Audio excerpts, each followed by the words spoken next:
Chapter 741. Old monster, do you think my master is a match for that two-palace immortal lord? Yu Qianzhou asked, looking in the direction whereby Changchun had disappeared. Based on his current cultivation level, to be honest, it will be difficult. Immortal Lord Crocodile looked up at the sky and said, actually, you don't have to worry.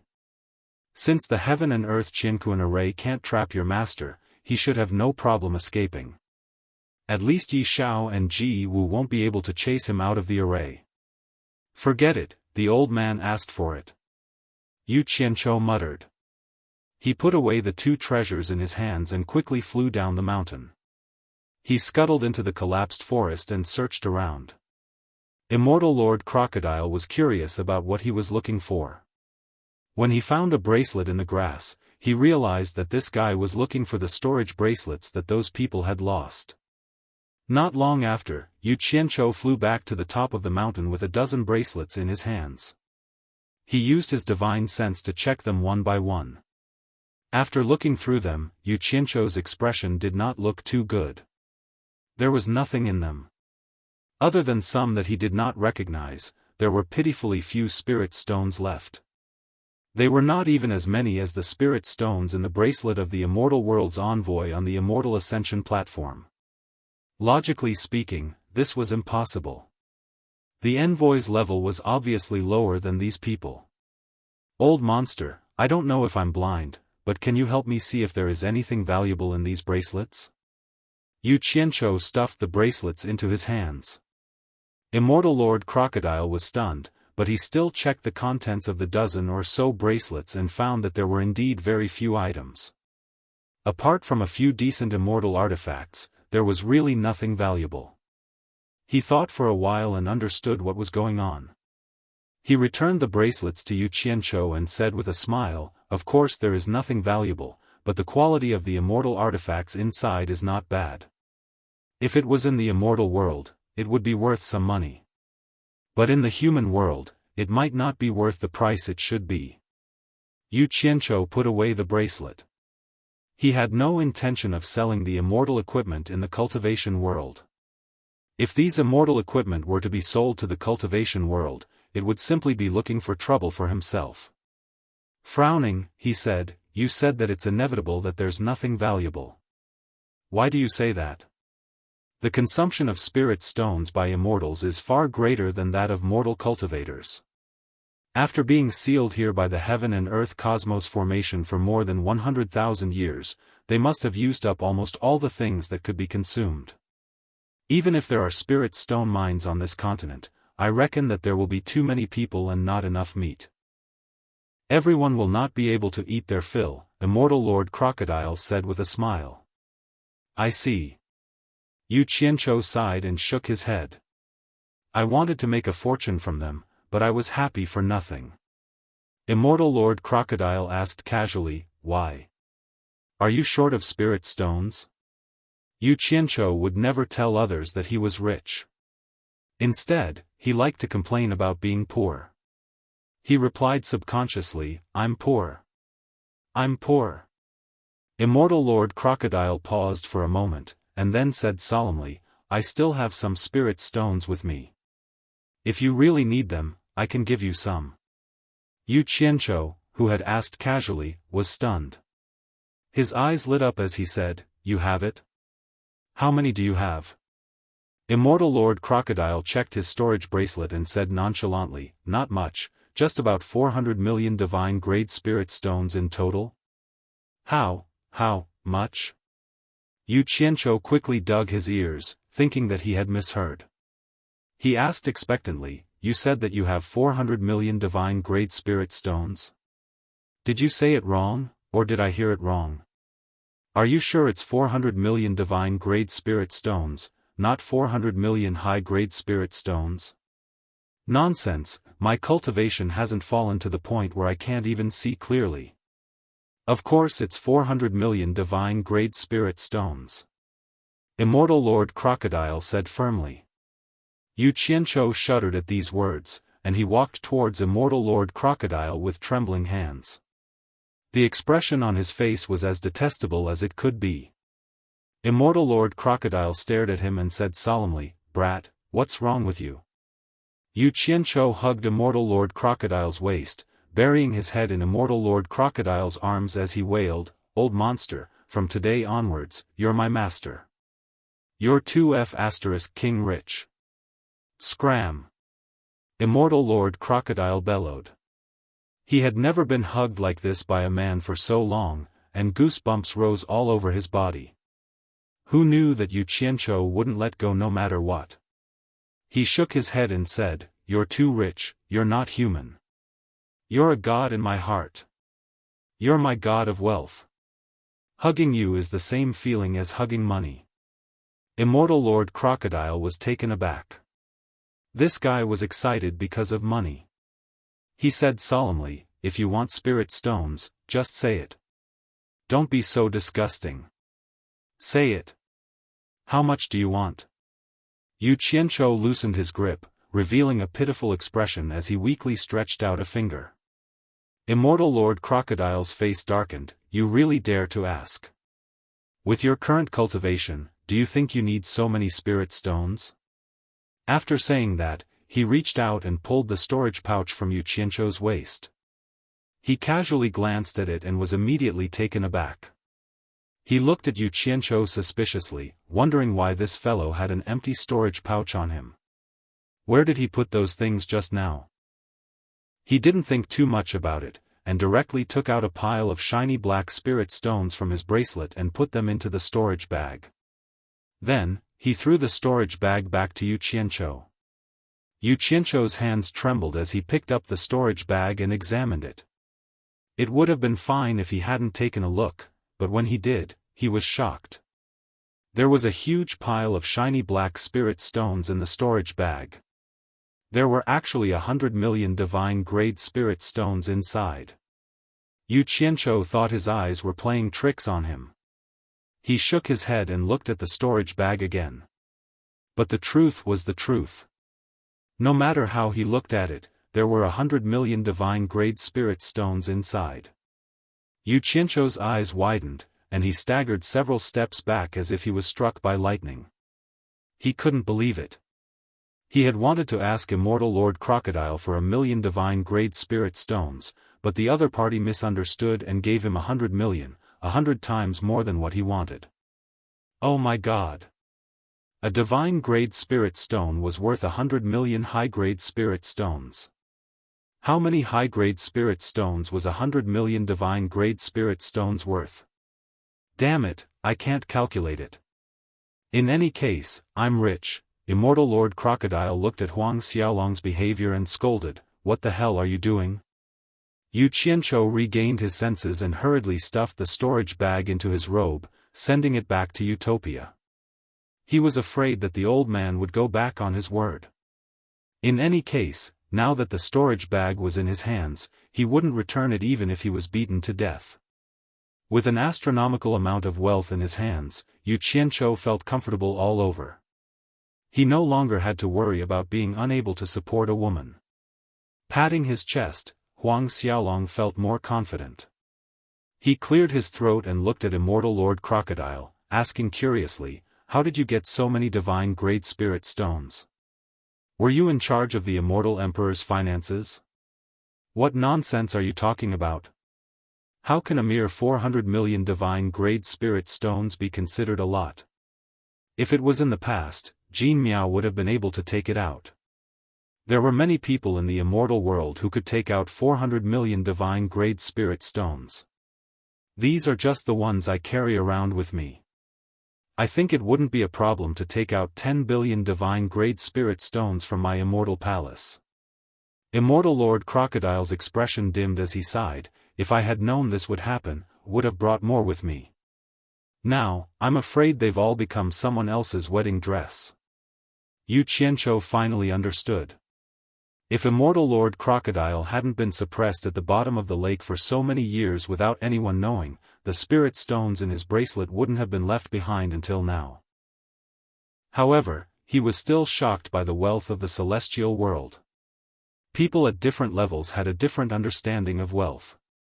Immortal Lord Crocodile's wealth alone was enough to rival the entire cultivation world. The immortal world is indeed the immortal world, there are so many spirit stones. You're wrong. Immortal Lord Crocodile shook his head. In fact, the place with the most spirit stones isn't the immortal world, but the netherworld. Whether it's the vastness of the land or the reserves of spirit stones, the netherworld has the most spirit stones. To the netherworld cultivators, spirit stones are useless to their cultivation, so very few people mine them.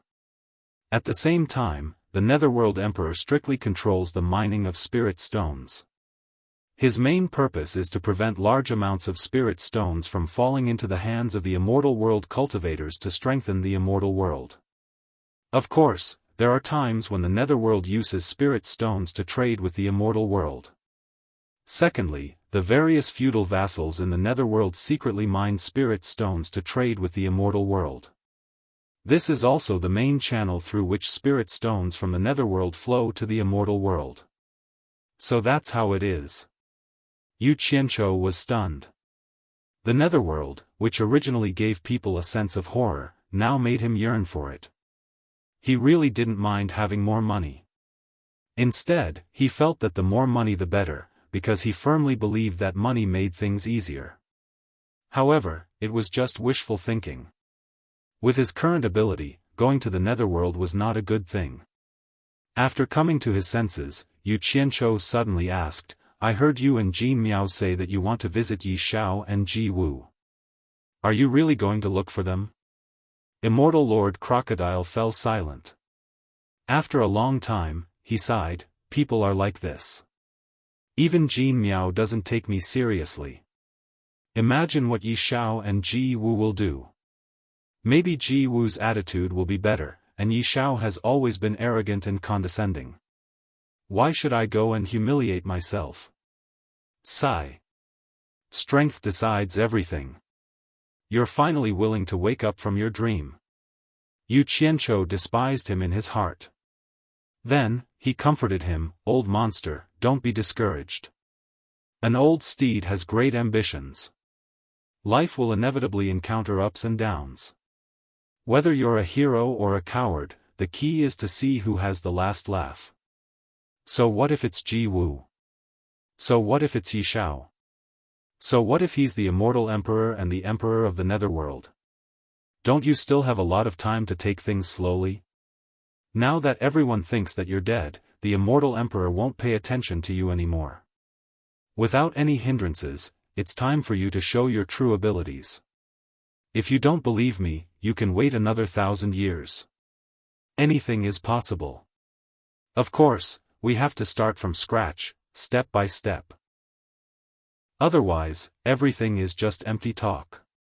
Immortal Lord Crocodile's eyes lit up at these words, and his ambition was ignited once again. He narrowed his eyes and stared at Yu Qianqiu. He said in a low voice, "Then how do you think we should start from scratch?" "It's very simple. We'll benefit each other.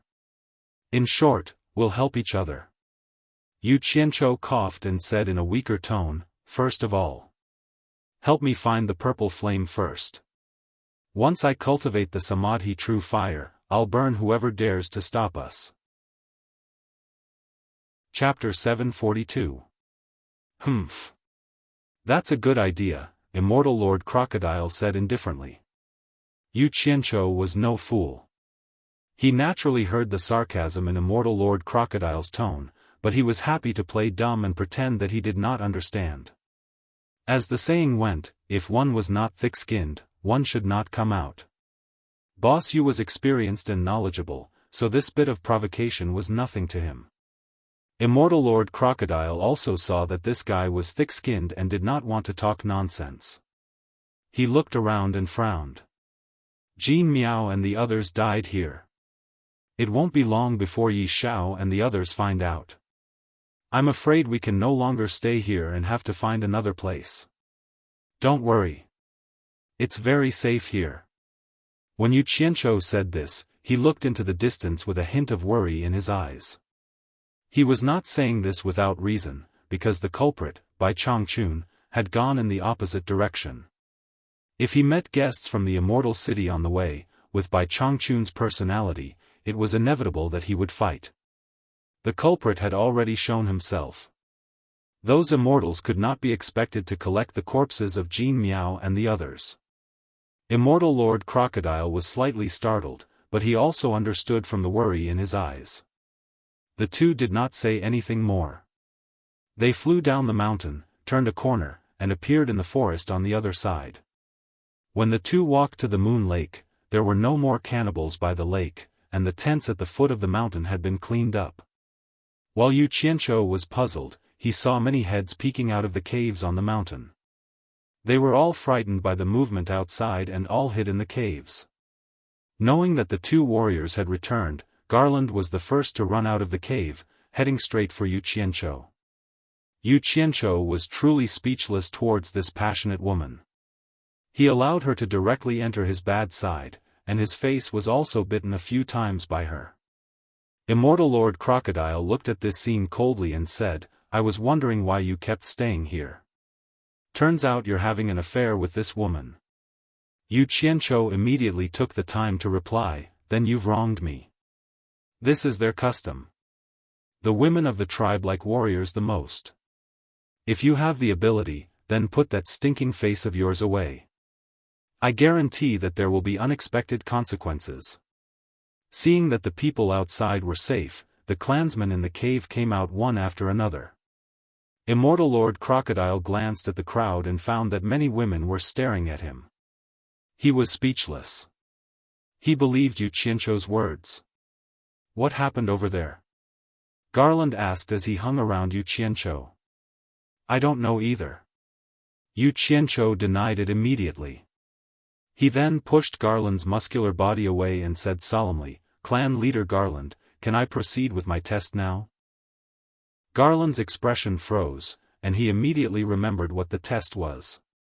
He waved his hand and said, "You are the strongest warriors here, so you don't need to be tested. You can stay here as long as you like." What a joke! A single person had killed a moonlight crocodile that the entire clan couldn't deal with. Why would he need to take the postgraduate entrance exam? Yu Qianzhou didn't care. He didn't want to trouble himself. He smiled and said, "Clan leader Garland, we are indebted to your clan for taking us in. We don't know how to thank you. Therefore, we have decided to participate in the fence meeting on behalf of your clan."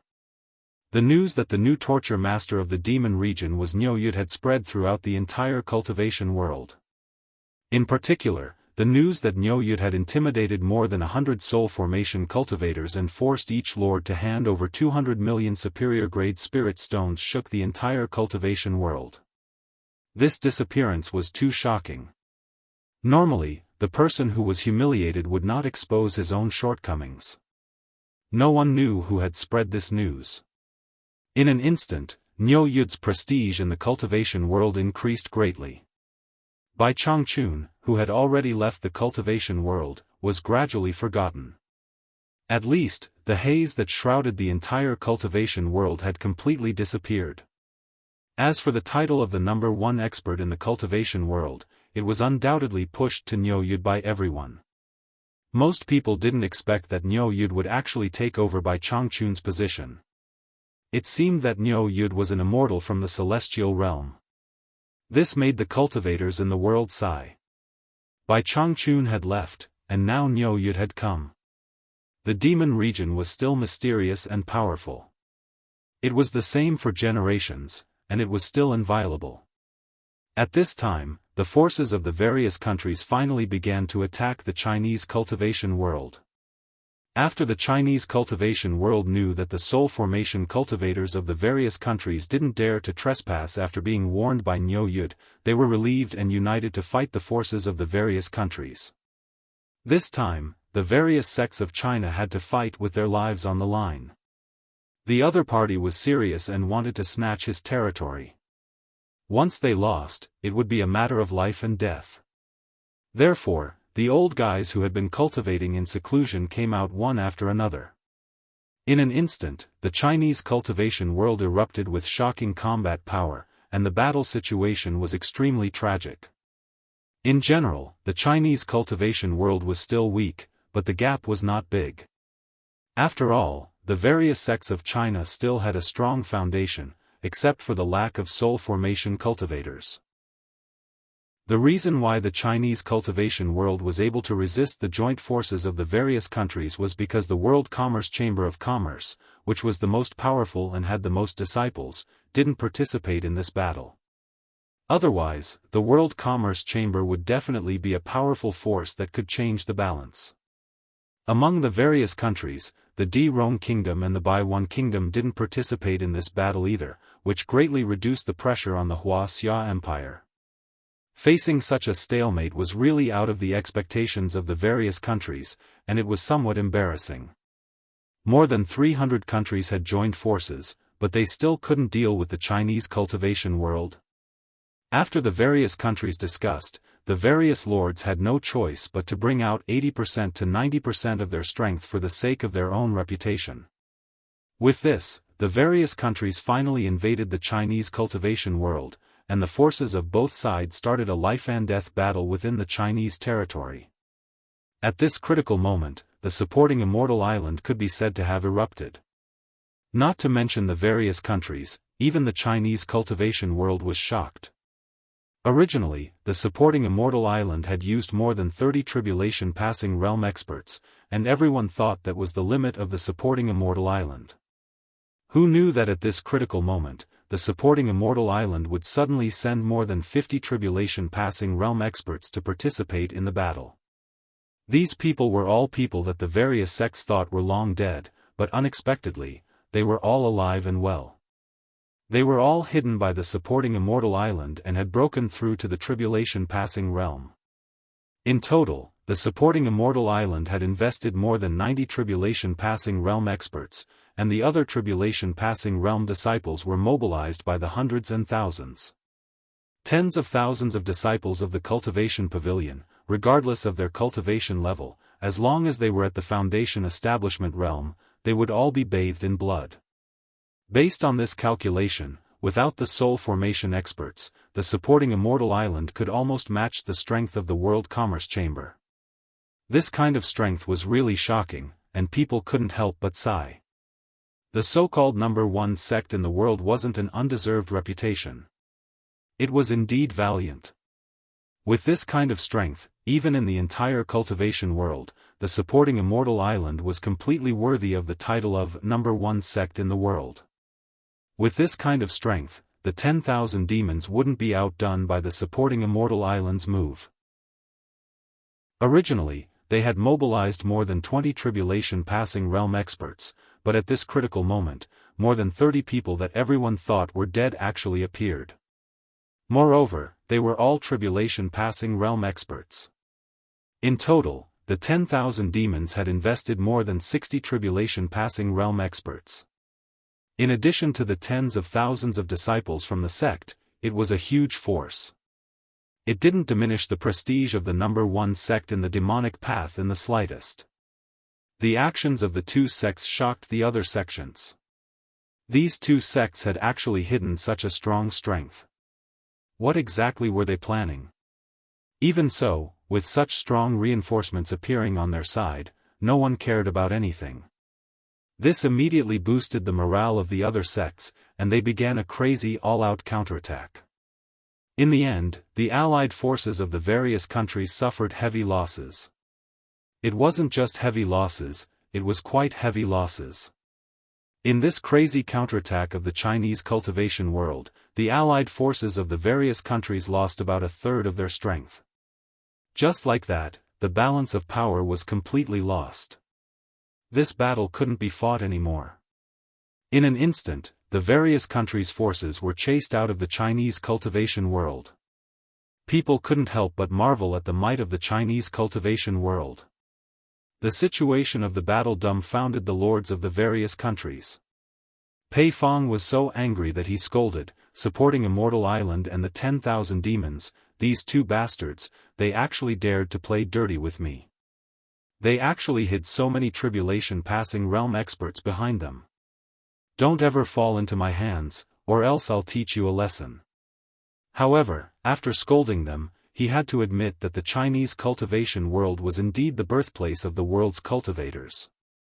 When they flew into a rage, it was extraordinary. Then, Pei Fong began to scold the various countries for not putting in enough effort. He scolded them for not being united, which was why they suffered such a great humiliation. After an all-out war, the various countries' forces had no choice but to temporarily cease the war. Meanwhile, the Chinese cultivation world was in high spirits. If it wasn't for the fact that the various countries had sole formation stage experts, they would have wanted to counterattack the other countries. After this battle, the Chinese cultivation world's morale soared. They realized that the various countries' forces were actually not as terrifying as they had imagined. Little did they know that among the nearly 100,000 cultivators from the various countries, most of them were cultivators at the core formation stage and above. There were more than 400 tribulation-passing realm experts. Meanwhile, the Chinese cultivation world only managed to gather about 300 tribulation-passing realm experts with all their might. The supporting Immortal Island and the 10,000 demons accounted for half of them. There were many other cultivators, probably more than 200,000 in total. In fact, in terms of strength, the various countries' forces were not weaker than the Chinese cultivation world. This was because they had more experts, which was an important factor in determining the outcome of the battle. However, the various countries' forces were indeed not united, just as Pei Fong had scolded. It was fine when they first attacked, but once they entered the Chinese territory, they followed the orders of their superiors and focused on searching for the star bead. They were simply worried that it would fall into the hands of others, so they wanted to strike first to gain the upper hand. Meanwhile, in order to protect their homeland, the Chinese cultivation world worked together to form a united rope. It should be known that the power of unity was terrifying. Therefore, the various countries' forces gave the Chinese cultivation world a chance to divide and annihilate them. They gradually nibbled away at them until the final battle, when the balance of power changed. In the end, the Chinese cultivation world won. Chapter 743. It was no wonder that Pei Fong was so anxious. Among all the feudal lords, he, Qi Jiujuan, and Ouyang De were the strongest when they worked together, and he was the most outstanding among the three of them. The ones who gained the most from conquering China's cultivation world were the three of them. Everyone was searching for a bead like finding a needle in a haystack. Naturally, the strongest faction had a higher chance of finding the star bead. However, everyone was not united and had their own selfish motives. Who didn't want the star bead? Even Qi Jiujuan and Ouyang De's factions were doing the same thing after invading China's cultivation world. Actually, Pei Fong was most likely referring to Qi Jiujuan and Ouyang De when he scolded them for not being united. However, they were allies and it wasn't good for them to fall out, so he could only scold them indirectly. As for the others, he didn't put them in his eyes. So what if he found it? At most, he would just snatch it. After all, his strength was right there. How could everyone not know what Pei Fong was planning? Naturally, they would strike first and gain the upper hand. Speaking of which, when Pei Fong scolded everyone, he should also reflect on himself. Before invading China, the three factions led by him had impatiently divided up Huazongming, Pu Taidong, and Yan Ji's territories. He thought that he had taken the majority for granted. His actions had already disappointed everyone. If everyone still didn't do it for themselves, then the three factions would be a good example. As for the star bead that could cause a war between immortals in ancient times, everyone wanted it even more urgently. In the end, the various countries' factions were defeated by China. Although Yu Qianzhou was in the eastern sacred land, he would often sneakily find Hong Qi and Gu Qingyun to get information. After learning that China's cultivation world had defeated the various countries' joint invasion, even he was very surprised. He couldn't help but marvel at the strength of supporting Xian Island and 10,000 demons. These two factions were truly sinister. As expected, there were many hidden dragons and crouching tigers. It was very difficult for outsiders to figure out their ins and outs. If it wasn't because they were forced into a corner by the various countries, who would know that these two factions had hidden so many tribulation-passing experts? However, what puzzled Yu Qianzhou was that since supporting Xian Island and 10,000 demons had so many tribulation-passing experts, why hadn't there been a spirit-severing expert after so many years? Excluding the possibility of Bai Changchun scaring him away, that shouldn't be the case. Could it be that there was a saying that the people of different places were nurtured by different people? Or could it be that there were some secrets that he didn't know about? Speaking of which, Wuxia was quite unlucky. The cultivation world was at war, and the army was at war. Everything was in chaos. Even Hong Qi and Gu Qingyun had the desire to participate in the battle, but Yu Qianzhou strictly forbade them to only watch and not participate. However, there was one exception. No matter who it was, as long as they dared to interfere in the secular world's war, the Green Gang and the Hong Gang would make a move at all costs. As for him, Yu Qianzhou, he wouldn't be polite either. He didn't mind putting aside the matter of the East Holy Land for now. The war in the cultivation world made Yu Qianzhou even more determined. Both sides actually mobilized so many cultivators. There were more than 300,000 cultivators participating in the war. It was comparable to a chaotic battle between armies. He couldn't help but ask, was it necessary for so many cultivators to exist in the human world? If this went on, would the human world still be the world of ordinary people? It must be reduced. Because of this, Yu Qianzhou was even considering whether he should make a fake star orb and throw it to the various countries. He reckoned that it would cause internal strife, right? If he was asked if he wanted the star orb, he would undoubtedly want it. Ever since he first heard about this thing, he had always wanted it. However, the impact of this thing was too great. It caused turmoil in the three realms. Even the immortal emperor and the emperor of the underworld coveted it. If he said that he wanted it, he would be too stupid. Some things couldn't be said out loud and could only be hidden in his heart. He was determined to help Shi Wenguang conquer the world, yet he could just casually take something and send him away. Even he didn't believe it, no matter how lively the cultivation world was, as long as it didn't provoke him, he temporarily didn't participate and only watched silently from the back. Because he had found a new route to the top, and that was the East Holy Land. He had always believed in walking the path of the top. The lower his cultivation, the more he should walk the path of the top.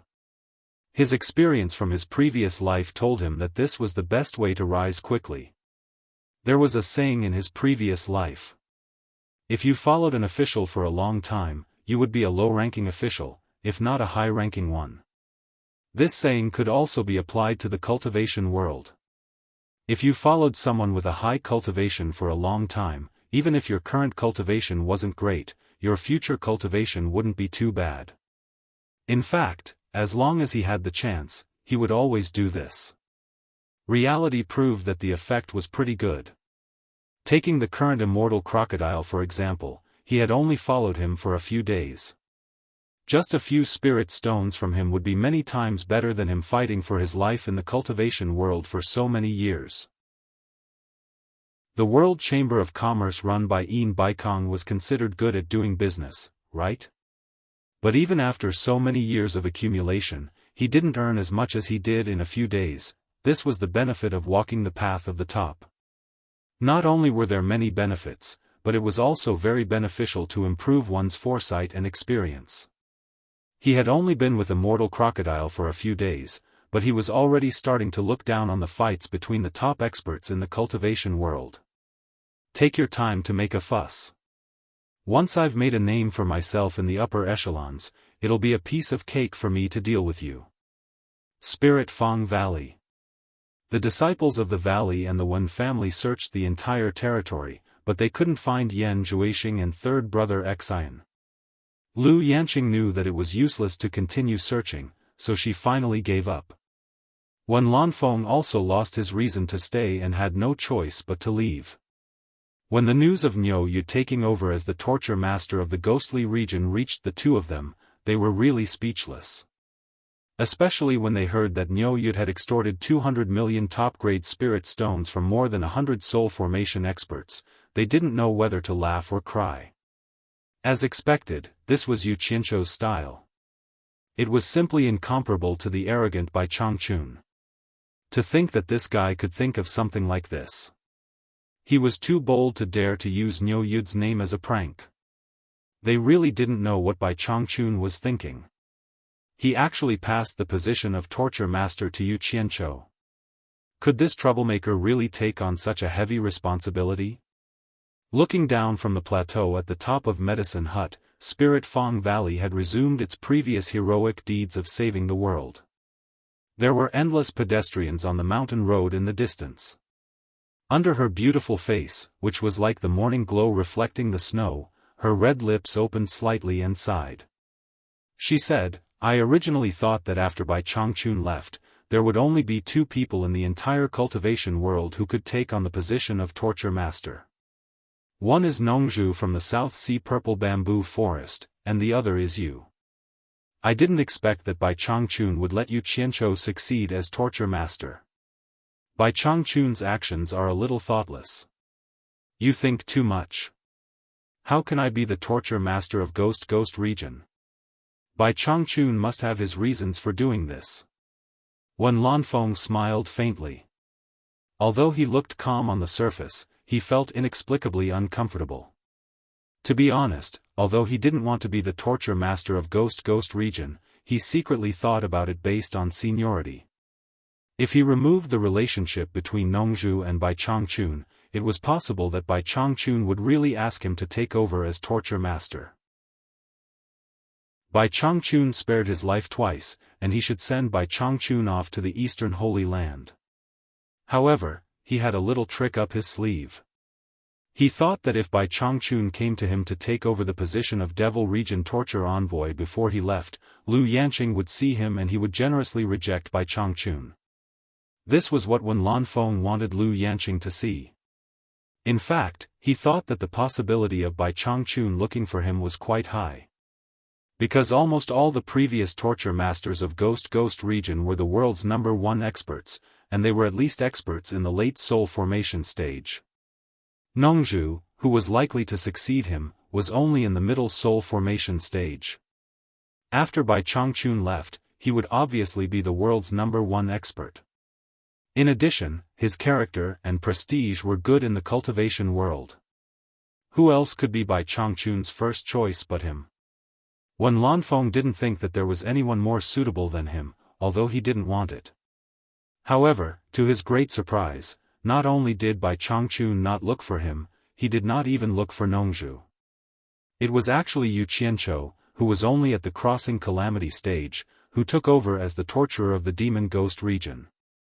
If it was Nongzhu who took over, he would feel better. However, it was Yu Qianzhou who had average cultivation and a bad character. He really felt a little uncomfortable. Sometimes, people would always compare their own strengths with others' weaknesses. Through this comparison, they would realize that they were great. The dignified Wen Lanfeng couldn't help but fall into a cliché. This was human nature. Little did he know that Bai Changchun didn't even consider him as the first choice. He would only look for him when there was really no one else available. What he didn't know was that in fact, in the eyes of the two previous torture masters of Ghost region, Nongzhu was stronger than him. What he didn't know was that Nongzhu's cultivation talent was absolutely top-notch in the cultivation world, even higher than his. It was just that Nongzhu was used to being lazy and didn't want to be restrained, so she deliberately suppressed her cultivation. Otherwise, after all these years, who would be the world's #1 expert after Bai Changchun left? If Bai Changchun were to reconsider the candidate for the Ghost region's torture master, he would still choose Yu Qianzhou and not someone else. Ever since he saw Yu Qianzhou in the Eastern Holy Land and saw Immortal Lord Crocodile hanging out with him, Bai Changchun was sure that he had chosen the right person, so he left resolutely. This was because making friends often reflected a person's ability, and it didn't depend entirely on luck. If when Lanfeng met immortal Lord Crocodile and saved him, no one knew what the outcome would be, but the two of them would definitely not be friends. As for Nongzhu and Yu Qianzhou, these two cheeky fellows, they would definitely be able to trick immortal Lord Crocodile into becoming friends with their words. Bai Changchun had already seen this before. Back then, he had fallen for Nongzhu's trick and helped him take the blame for so many years in the ghost region. Not to mention Yu Qianzhou, Bai Changchun had already heard him call immortal Lord Crocodile an old monster. The two of them were almost in the same boat. If there was any trouble in the ghost region that couldn't be solved, Yu Qianzhou would definitely ask immortal Lord Crocodile to help. Chapter 744. Later, news came from Xian Island. After Bai Changchun left, Nongzhu and Yu Qianzhou were coveted by the lords of various countries. Nongzhu even killed Huazongming, Pu Taidong, and Yan Ji in anger. Although the crisis was finally resolved, Wen Lanfeng secretly felt ashamed. He regretted that he did not help Nongzhu at the critical moment because of his selfishness. After all, Nongzhu had saved his life twice at the most critical moment. The two people standing on the platform of the medicine hut each had their own thoughts. Lu Yanqing was now thinking that after the lords of various countries left Xian Island, why did Niuyud, also known as Yu Qianzhou, appear in Shantian Island? Could it be that Yu Qianzhou was faster than a cultivator of Huashan realm? No matter how she thought about it, it was a little strange. How could Niuyud frighten the lords of various countries? It should be known that this group of people would not release the eagle without seeing the rabbit. It was impossible to frighten them without seeing it with their own eyes. Unfortunately, those who had suffered a loss did not want to mention this matter again. No one knew what had happened at that time. In any case, the group of people obediently took out 200 million high-grade spirit stones, especially Pei Fong, who was forced to take out 300 million. The more Lu Yanqing thought about it, the more curious she became. Now she found that Yu Qianzhou came and went like the wind. She rarely heard about his route. He always appeared here and there suddenly. Wherever he went, he could stir up a big commotion. Or he simply disappeared, completely disappearing in front of everyone. And when he appeared, there was a lot of scolding everywhere in the cultivation world. He was not afraid of being scolded and could not be beaten to death. He ran around everywhere, appearing and disappearing like a ghost. For example, now, when the cultivation world was in a state of chaos, Yu Qianzhou had completely disappeared from the cultivation world. There was no news about him in the entire cultivation world. Could he really behave and pretend to be Niuyud in the demon realm? Lu Yanqing faintly felt that it was somewhat impossible. In fact, Lu Yanqing also understood that although Bai Changchun was a proud and aloof person, he was definitely not a person who would act recklessly. However, what Lu Yanqing could not understand was why Bai Changchun would choose such a reckless person to be his disciple and even let him take over the demon ghost realm. Could there be more to it? Of the two torture envoys of the demon ghost region, one had the highest cultivation base in the world and was arrogant, while the other. Lu Yanqing now felt that Yu Qianzhou was like a riddle, laughing and scolding, showing his true nature. He was also a real villain, but she could not figure him out, as if he was hidden in the fog. Lu Yanqing thinks that she just wants to see what secrets are hidden behind Yu Qianzhou, but she doesn't know that when a woman starts to be curious and concerned about a man, that is the beginning of the disaster. Especially when that man's world was filled with legendary colors. The more one understood, the more dazzling it would be. The two people on the cliff fell into silence. When Lanfeng slightly exhaled and broke the silence, Yanqing, should we go to the demon ghost region to pay a visit to the new torture envoys, Niuyud? This was the only excuse he could find to spend more time with Lu Yanqing. However, Lu Yanqing gently shook her head and said, "The rules of the demon ghost region do not allow trespassing. It's not good to go there rashly. Let's talk about it later." She believed that with the enchantress and Yan Yu here, Yu Qianzhou would not leave them alone and would come. When Lanfeng paused and slightly sighed, then take care. I'll go back first. Remember to find me if there's anything. This time, thank you. Lu Yanqing nodded her head and expressed her gratitude. When Lanfeng shook his head with a wry smile, stepped forward and flashed into the sky, in the great snow mountain of Di Rong country, the secret chamber in the belly of the mountain was filled with red fog. It was so thick that the movement inside could not be seen, and the smell of blood was still pungent. Yan Zhuixing's astonished voice came from inside. "Niu Yu took over the demon ghost region?" Outside the secret chamber, Bing Chengzi, who was guarding at the door, said, "Yes, the news is true. But it's really surprising that Bai Changchun would choose him to take over the demon ghost region. I thought it was either Nongzhu or Wen Lanfeng. This Bai Changchun is really powerful. He can even pull the guide of the immortal world to take over his demon ghost region." During this time, Bing Chengzi almost never left the door of the secret chamber to protect Yan Zhuixing. He did not want Yan Zhuixing to encounter any danger again. Because Yan Zhuixing could not be so lucky to escape from death every time. If something really happened to Yan Zhuixing, it would be an unbearable burden for him. Years of hard work would go down the drain. For safety reasons, he even summoned the snow flood dragon to the door of the secret chamber. One man and one flood dragon each guarded one side. The security was tight. In the secret chamber filled with red fog, a white figure suddenly shot out. The snow flood dragon's head stretched out and shrank like lightning and bit into its mouth. A bloodless naked girl was directly swallowed into the stomach of the snow flood dragon. Having eaten another delicious meal, the snow flood dragon shook its head in satisfaction. Its bright red eyes stared at the secret chamber, seemingly wanting to continue.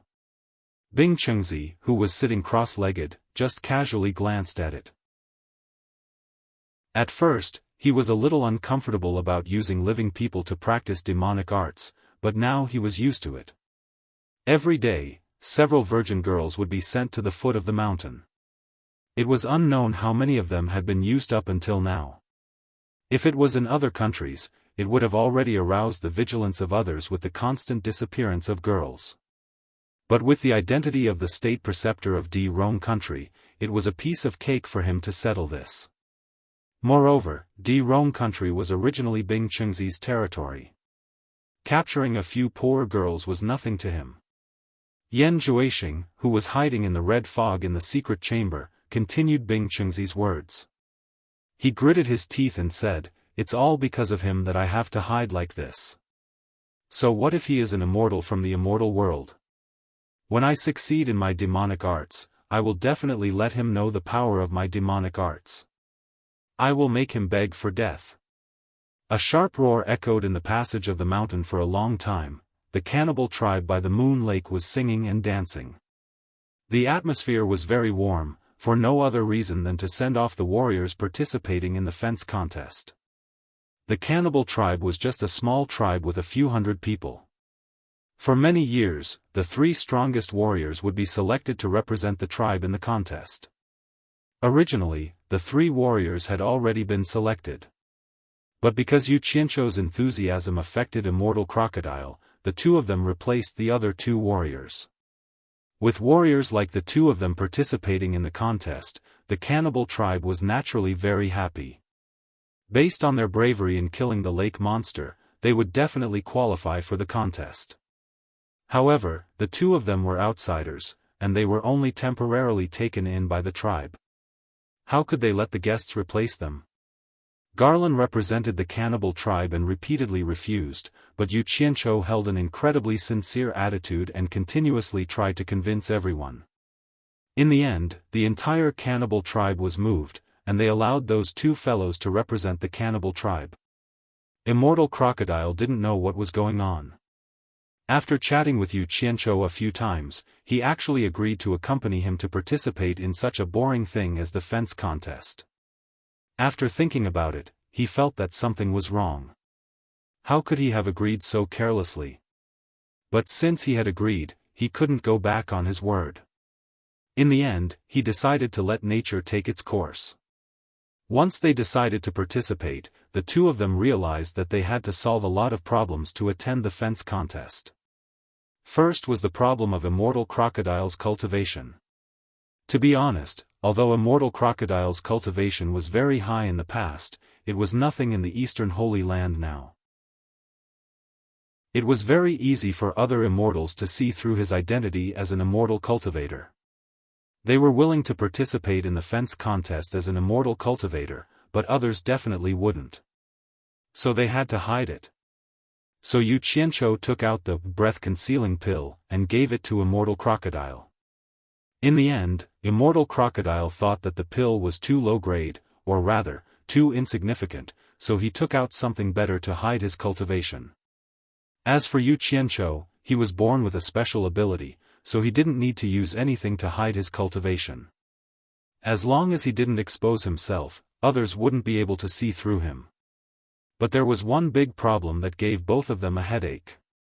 Immortal Crocodile almost went berserk because of this problem, but Yu Qianzhou persuaded him to back down. He even said a lot of inspirational things about enduring hardships and waiting for an old horse to return to the stable. It was really hard on him, and even he felt like he was sick of it. There was no other reason than their appearance.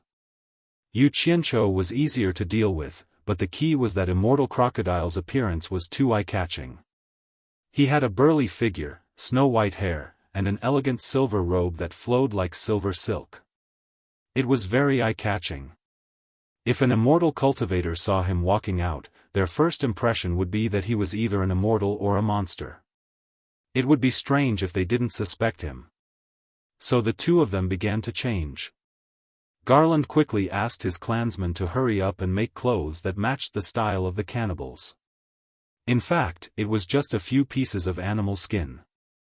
After putting it on, they realized that it was really too revealing.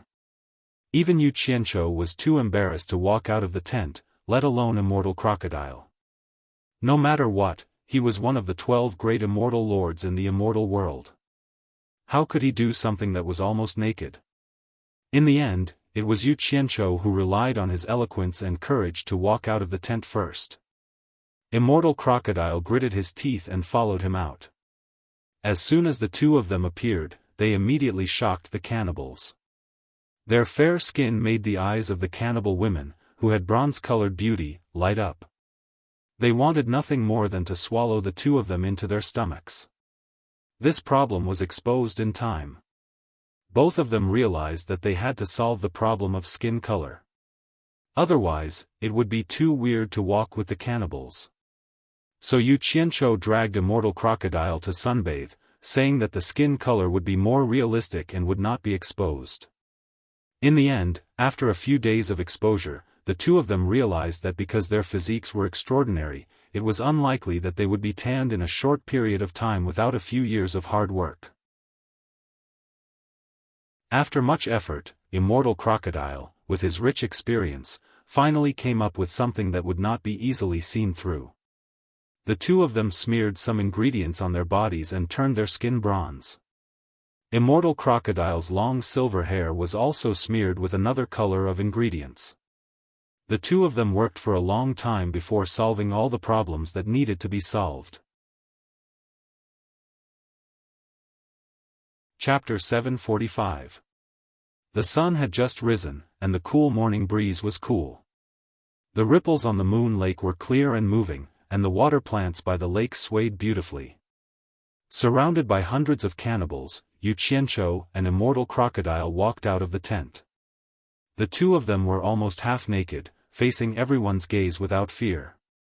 Anyway, everyone was like this. Birds of a feather flocked together. There was nothing strange about it. However, the two of them stood in stark contrast. Compared to Immortal Crocodile, who was almost 2 meters tall, Yu Qianzhou looked a little weak. Fortunately, he had been practicing the animal show for a long time, so his tight muscles did not make him look weak. Yu Qianzhou, who was wearing beast-skin boots and a leather skirt, walked in front of the majestic horse with large strides. He flipped his braids in an incomparably coquettish manner and directly jumped on the horse. Garland, who was leading the horse for him, looked resentful and reluctantly handed the reins to him. Yu Qianzhou quickly pretended not to see it and turned his head. The 6 of them all got on the horse. The 3 warriors were Yu Qianzhou, Immortal Crocodile, and Boli. The other 3 were to help them. The moment the 6 of them got on their horses, the crowd of clansmen parted to make a path for them. They danced wildly on both sides. More than 20 animal skin drums were arranged in 2 rows. Intense peng-peng sounds rang out as they sent the warriors off. Boli led the way, pulling the reins and galloping away.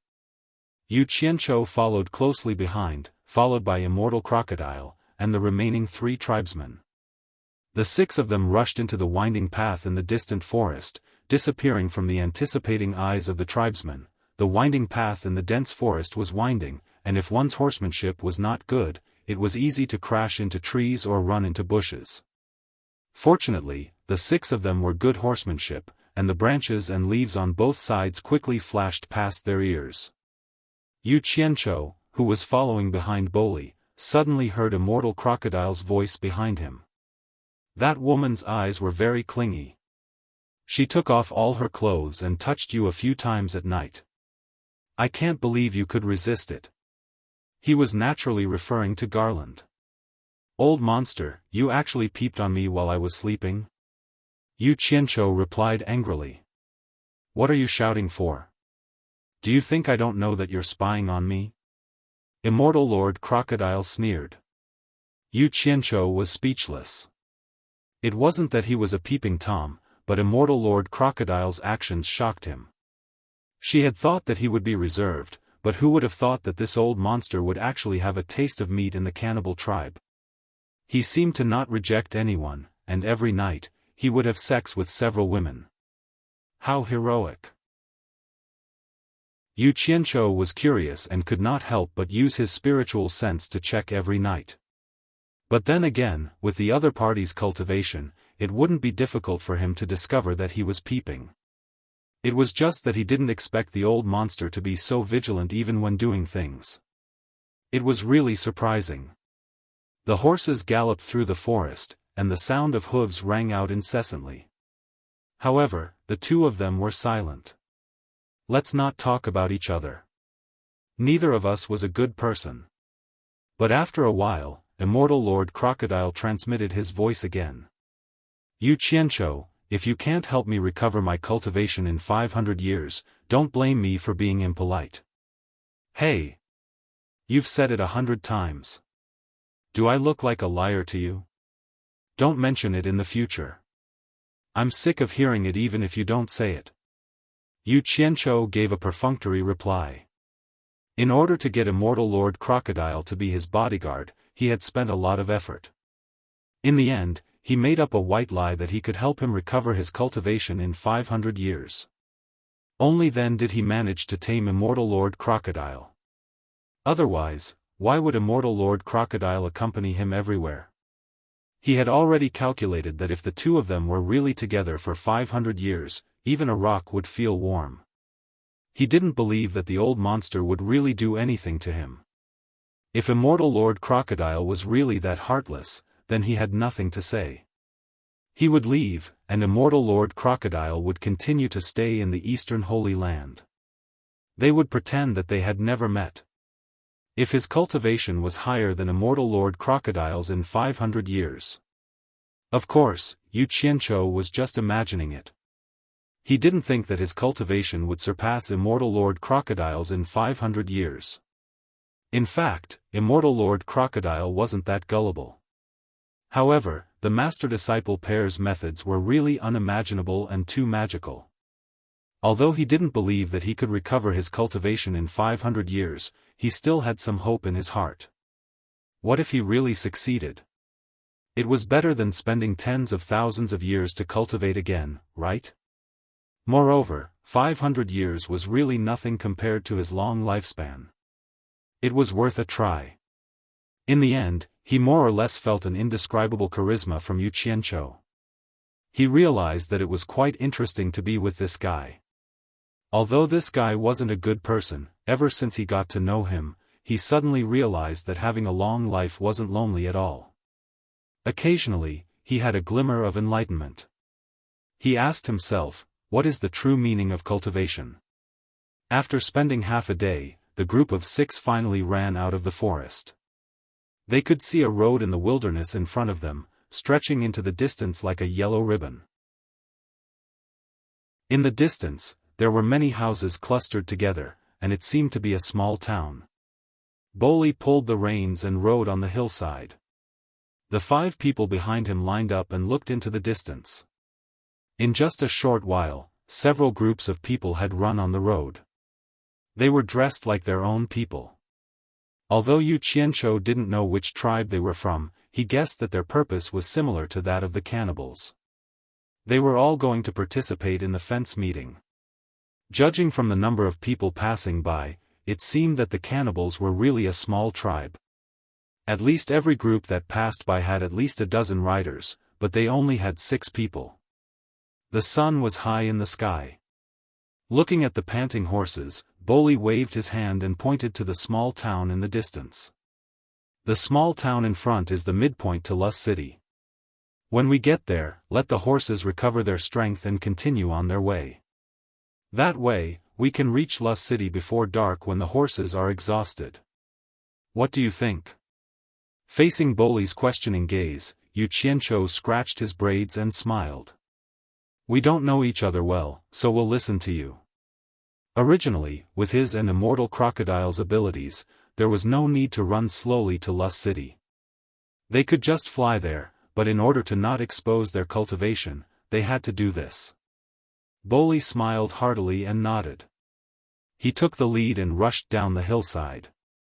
The 6 riders ran on the yellow road towards the small town in the distance.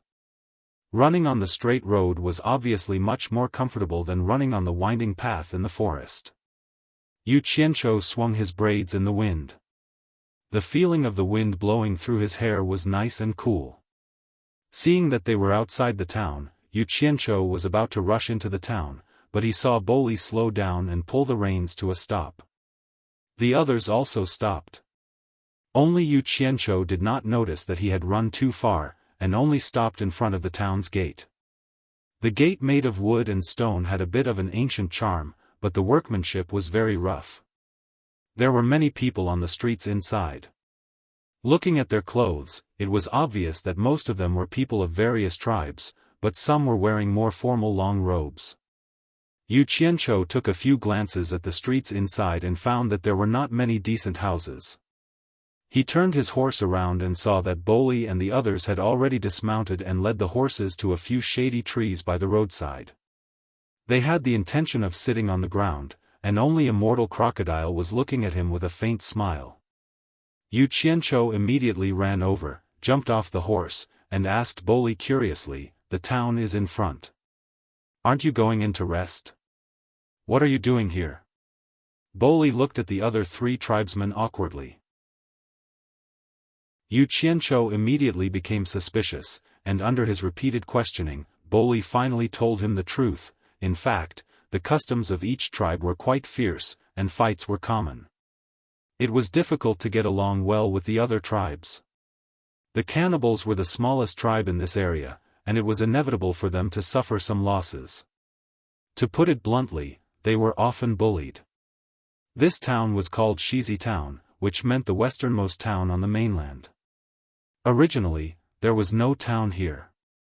This town was built by some of the larger tribes because the nearby tribes envied the life of the people in the city. They began to learn from the people in the city to do business. The mayor was the chief of the largest tribe in the area, the Shizi tribe. Although the cannibals were small, they were a place where warriors came from. Often, there would be people who could participate in the fence contest and win generous rewards. This made the nearby tribes jealous and hateful, because there were many tribes participating in the fence contest, but there were only 100 winners. Therefore, every time the cannibals settled in the town to rest, there would always be people from other tribes who would come to provoke them, taking the opportunity to injure or disable the cannibal warriors, so that they could not participate in the contest. This method seemed very reckless, but it was an effective way to reduce the number of strong competitors. And no matter how brave the cannibal warriors were, they could not resist the large number of people. In the end, they could only compromise and rest here, not daring to enter the town. In fact, although this kind of thing sounded annoying, it was not a big deal between the tribes. Bullying the weak was completely the nature of these almost primitive tribes. But after hearing this, Yu Qianzhou rolled his eyes and despised bully infinitely.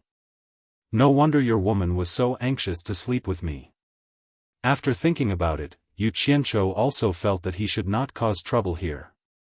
It was not that he was afraid of the nearby tribes, but he was worried that it would attract the attention of the immortals. So he led the horse and was about to tie it up. Unexpectedly, a gust of wind blew, and a lot of things fell from the swaying branches. Yu Qianzhou felt something crawling on his head. He grabbed it, and a big green furry worm wriggled in his hand. Yu Qianzhou was originally prepared to just bear with it and let it go. He didn't want to cause any trouble, but in the end, this disgusting caterpillar caused his stomach to be filled with rage. Squeak! The caterpillar was pinched so hard that green juice shot out, and it lost its life on the spot. He threw it away and jumped directly on the horse's back. He said to Boli in a deep voice, "Damn it! Kind people get bullied, and hiding under a tree still gets bullied by caterpillars. There is no way to live like this. All of you, get on the horse and go to the town to rest." Regardless of the consequences, he rode all the way to West Town. Boli and the others looked at each other. Immortal Crocodile had already gotten on the horse with a smile, and they had no choice but to follow. On the other side, Yu Qianzhou directly charged into the town on his horse. He madly rushed from the west to the east of the town, completely ignoring the pedestrians on the road. He used his horse's hooves to clear a path, startling the people on the road into cursing. Before the curses had died down, he ran back from the east. Immediately in the middle of the street, he looked at a 2-story wooden building and muttered, "This is the most luxurious one." Chapter 746. The so-called most luxurious was only because it was much bigger than the other houses. Yu Qianzhou had just jumped off his horse when Bodo and the others arrived. Yu Qianzhou pointed inside and said, "We'll rest here." With Immortal Crocodile leading the way, the others also dismounted. Under the gazes of the people on the street, Bodo and the other 3 vigilantly gripped the knives on their waists. Yu Qianzhou looked at the knives on his waist and said disapprovingly, "What's wrong? Are you afraid that there'll be danger if you rest here?" Bodo lowered his head slightly and said in a low voice, "This shop is owned by the Shizi, we cannibals can't afford to rest here." What he meant was that the Shizi would rip them off in terms of price. Yu Qianzhou raised his eyebrows and stretched out his hand. "Didn't you bring money? Give me the money pouch." Bodo was startled, but out of respect for this brave warrior who could kill the lake monster, he untied a small cloth pouch from his waist and handed it to him. Yu Qianzhou was about to take it when he heard someone yell, "How dare you scare my people by horse racing in town?" 7 or 8 people quickly rushed over. Just as Yu Qianzhou was about to ask what they were up to, the leader of the group suddenly snatched the money pouch from Bodo's hand. Weighing the pouch in his hand, he looked at Yu Qianzhou in disdain. "This pouch of money belongs to us. We'll take it as you scaring our people." Before he could finish, there was a flash of cold light, followed by a streak of blood. Before anyone could see what was going on, they found that the person's hand that was holding the money pouch was gone, leaving only a bare arm. Blood suddenly spurted out from the dark red stump. The knife on Yu Qianzhou's waist had moved to his right hand at some point, and his left hand was holding Bodo's money pouch with a severed hand. His movements were so fast that the person only realized that his hand had been cut off when blood spurted out of his hand. "Ah!" Before he could finish screaming, he saw a cold light flash by, and a large head flew into the air. Yu Qianzhou raised his leg and kicked the man's chest, sending him flying a few meters away. Blood spurted out from the wound on his neck. Yu Qianzhou didn't even bother to look at it. He pulled off the broken hand that was holding onto the money pouch and muttered, what AF asterisk king problem, asking for a beating. In just a few moments, the people on the street who were prepared to watch the show were all stunned. Boli and the other three were already dumbfounded. The street instantly became very quiet. Immortal Lord Crocodile's face also twitched slightly.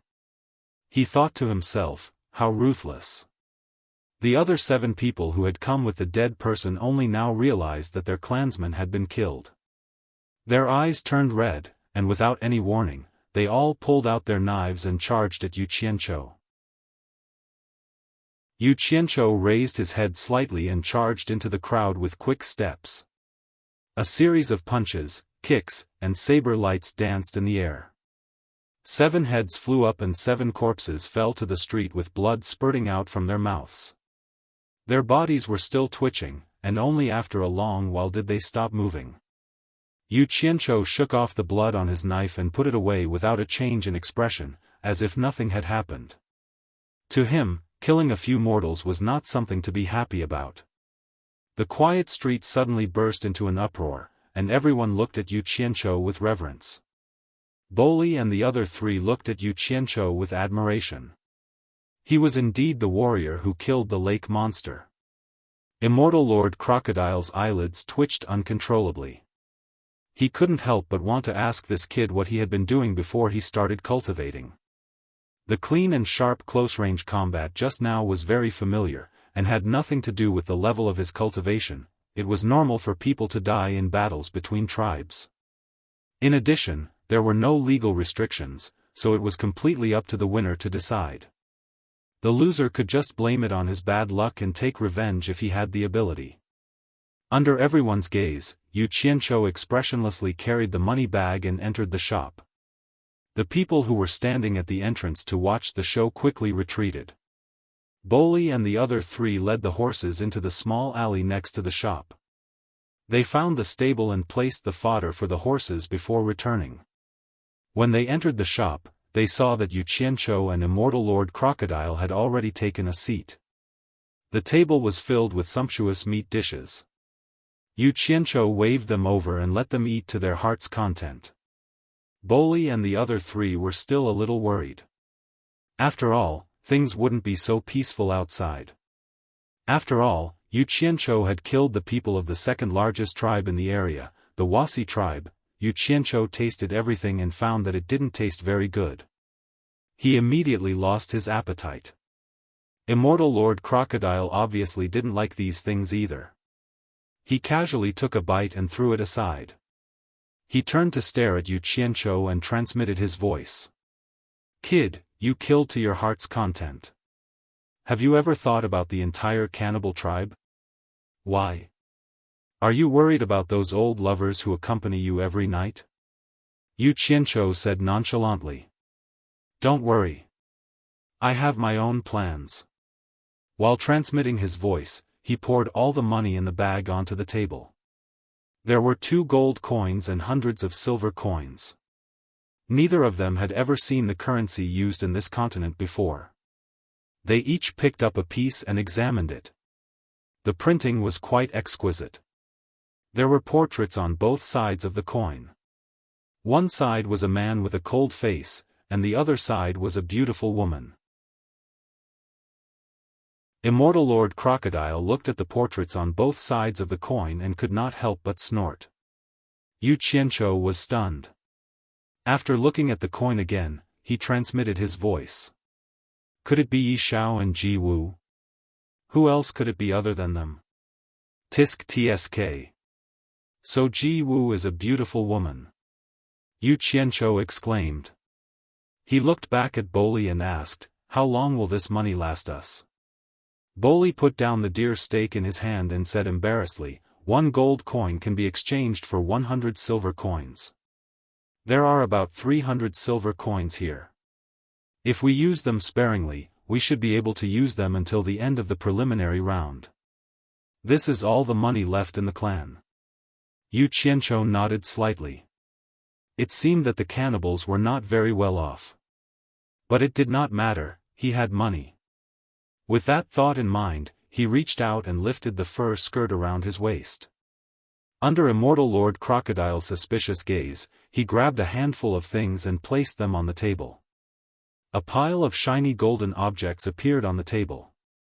Everyone at the table was dumbfounded. It turned out that what Yu Qianzhou had taken out were shiny gold coins. They seemed to be newly minted coins. Without saying anything, Yu Qianzhou took out another 5 or 6 handfuls of coins and put them on the table. Immortal Lord Crocodile reached out and grabbed a few pieces to verify their authenticity. They were all genuine. The engraved heads were exactly the same as the ones he had seen before. They did not look like replicas. Where did you get so many gold coins? Immortal Lord Crocodile asked in surprise. My master gave them to me, Yu Qianzhou said perfunctorily. Immortal Lord Crocodile did not doubt this answer. Little did he know that Yu Qianzhou had casually made these coins using the gold seal, and the purity of these gold coins was quite high. Yu Qianzhou put all the coins on the table and in Immortal Lord Crocodile's hands into a money bag. He threw it to the dumbfounded Boli and smiled. Now you don't have to worry about money. Whatever he wanted to eat, he just let it go. I'm going to find a place to pee. He secretly sent a voice transmission to Immortal Lord Crocodile. I'm going to send the old and young of the cannibals away. I'll be back soon. With that, he left. About 2 hours later, they saw him walk in. Boli and the others looked at each other. They did not know where he had gone to pee for such a long time. They were already full. Immortal Lord Crocodile asked via voice transmission, You sent them all out of the Holy East Lands? Seeing Yu Qianzhou nod slightly, he did not say anything else. In fact, Yu Qianzhou had sent all the cannibals to Utopia. It was just that it was not convenient for him to say it. After eating, the bill went smoothly. There was no haggling. He only spent 1 silver coin after ordering so much meat. Even Boli and the others felt it was strange. It seemed a little too cheap. Yu Qianzhou did not think much of it. He guessed that the shopkeeper was frightened by his killing move. Immortal Lord Crocodile laughed coldly, as if he knew something. Just as they reached the door of the store, Boli suddenly stopped and said, We don't need to participate in this fence meeting anymore.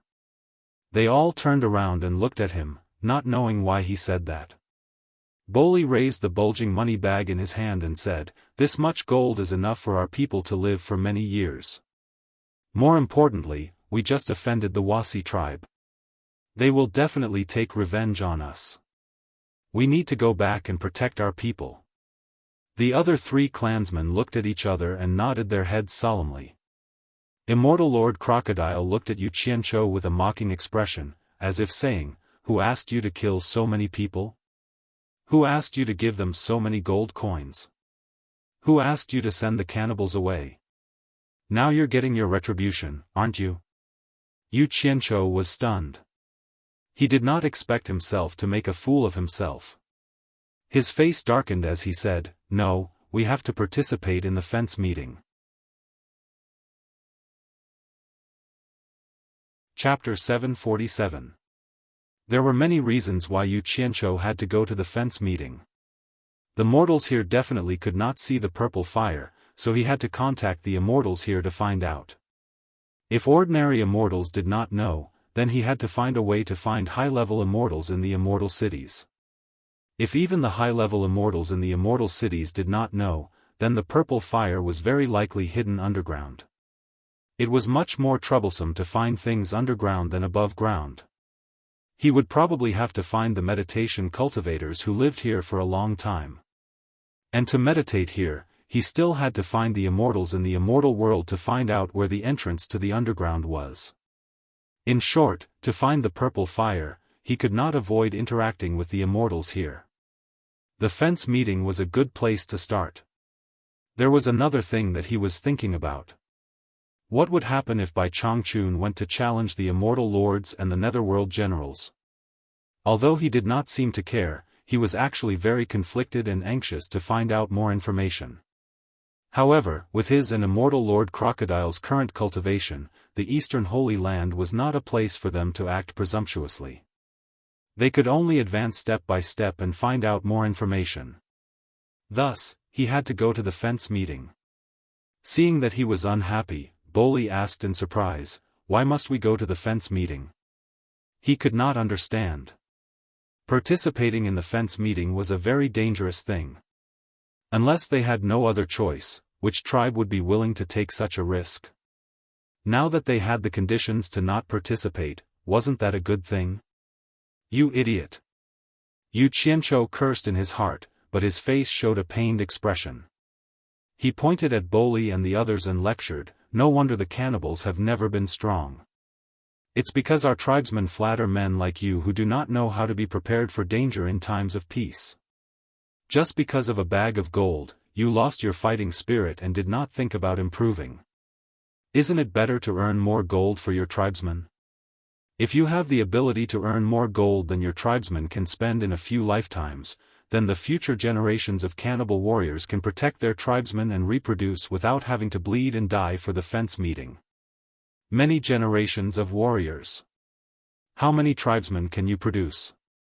A bunch of cowards, you disappoint me. What **t reason? Immortal Lord Crocodile's expression twitched as he turned his head to the side, not wanting to listen anymore. However, Boli and the others thought the same. They were reprimanded until their faces turned red and they lowered their heads in shame. After a while, Boli raised his head and asked, "What if the Wasi retaliate against our people?" "Don't worry about it." Yu Qianzhou patted his chest confidently and said, "I just went to pee and bumped into a tile. The Wasi said that because they are true warriors, they will defeat us fair and square at the fence, and then they will take revenge on your people. If they lose, they will accept their defeat wholeheartedly and will not pursue this matter any further. They will treat it as if it never happened." Boli and the other three looked at each other. Suddenly, one of them asked in a weak voice, "What if we don't get to fight against the Swaxi? Why are there so many ifs?" Yu Qianzhou roared angrily. He pointed at them and said, "A bunch of cowards, I'm ashamed to be associated with you, and you call yourselves warriors of the cannibal tribe. If you want it back, go back and return the gold coins to me." Immortal Lord Crocodile sighed and shook his head. He had seen shameless people, but never so shameless. Just now, he said he was giving them gold coins, and now he wanted them back. Boli clutched the money pouch tightly. Gold coins were the lifeline of the tribesmen, they could be used to buy salt for the entire tribe. It had nothing to do with personal honor or disgrace. How could they just give it back? The four's faces turned a little green, angered by the words cowards. The four looked at each other and nodded heavily. Boli said firmly, "Let's go to the fence." Yu Qianzhou was stunned. These people really changed their minds quickly. He retracted his hand and the gloominess on his face dissipated. He coughed and said, "All right, it's good that you know your mistake. Let's not waste any more time and hurry on." Under Immortal Lord Crocodile's infinite disdain, Yu Qianzhou took the lead and walked out. The corpses on the street had been taken away by someone, leaving only a few pools of blood. Many people stared at them. Boli and the other three entered the alley and went to the stable at the back to get the horses. After a while, Yu Qianzhou felt something was wrong. He walked to the alley and looked around, muttering, "Why are they taking so long to get the horses?" Immortal Lord Crocodile sneered. "The horses have long been taken away by someone else. Where can they get their own horses?" "What do you mean?" Yu Qianzhou turned back and asked. Then he reacted and quickly walked into the alley. There were more than a dozen horses in the spacious stable, but the 6 they rode were not there. Boli and the other 3 were anxiously looking around the stable. Yu Qianzhou squinted at the entrance of the stable. He slowly tilted his head and asked Immortal Lord Crocodile, who was slowly approaching, "You knew that our horses were taken away. Why didn't you stop them?" Immortal Lord Crocodile sneered. "Who do you think I am? A groom? Do I have the obligation to look after your horses? Besides, you didn't tell me in advance. Yu Qianzhou was about to say something, but he swallowed it. There was no need to get into a fight over such a small matter. Otherwise, he would be the one at a disadvantage. As soon as he turned around, he saw Boli running over and saying anxiously, "Our horses are gone." "They were taken away, of course they are gone," Yu Qianzhou said indifferently. He sneered in his heart. Lus City's expenses were not low, and many tribes would rush to register on the last day to reduce unnecessary expenses. If they missed the registration time, the other tribes would not open the back door again. The person who stole the horses had obviously seen this and wanted to break the cannibals' leg strength so that they would miss the opportunity to compete. Perhaps the other party saw that they were skilled, so they did not do it openly, but secretly. No wonder they paid the bills so cheaply. If this was not trying to hide something, what was it? Ah! The four screamed. They could roughly guess what was going on. Boli said anxiously, "Then what should we do? Without the horses, we definitely can't get to Lus City in time to register." "Are you stupid? Why do you have to ask me such a simple thing?" Yu Qianzhou waved his hand and pointed to the horses in the stable. "Others can take away your horses, but can't you take away other people's horses? Can't you use your brain? This is not good." Boli looked around the stable and said nervously, "We didn't see who took our horses. What if it wasn't the owner of these horses?" Yu Qianzhou looked at him as if he was looking at an idiot and sneered. "You're crazy, that's nonsense. If we saw who it was, would the horses still be taken away? Stop talking nonsense, who cares who it is, one horse each, let's hurry." After that, he went straight into the stable, untied the ropes, and pulled out 2 horses.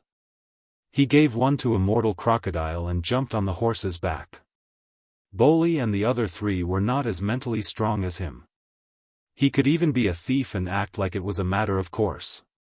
They pulled out 1 horse each and ran towards the street. Before leaving, Immortal Crocodile saw Yu Qianzhou bend his finger and flicked a red light into the stable. It quickly disappeared into the mountain of fodder, and he did not know what Yu Qianzhou was trying to do.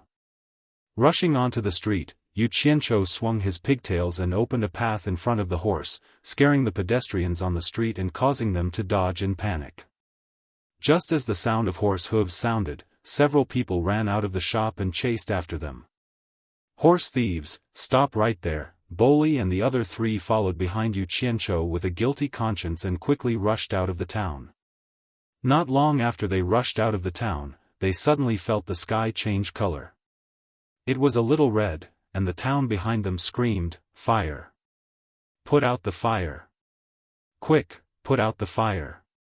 Boli and the other 3 looked back and were instantly shocked. What a huge fire! It soared into the sky, and the ferocious fire quickly spread from the center of the town to the whole town.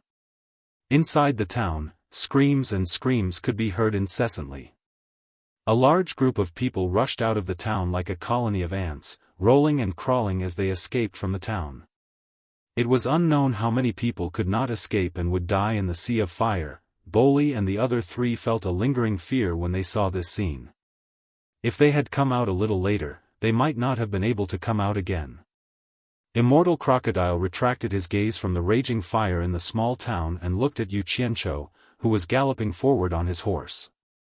Among the 6 of them, he was the only one who didn't turn back to look at the commotion behind him. Immortal Crocodile immediately transmitted his voice. "Although they are unruly people, your punishment is a little too much. After all, they are just ignorant mortals.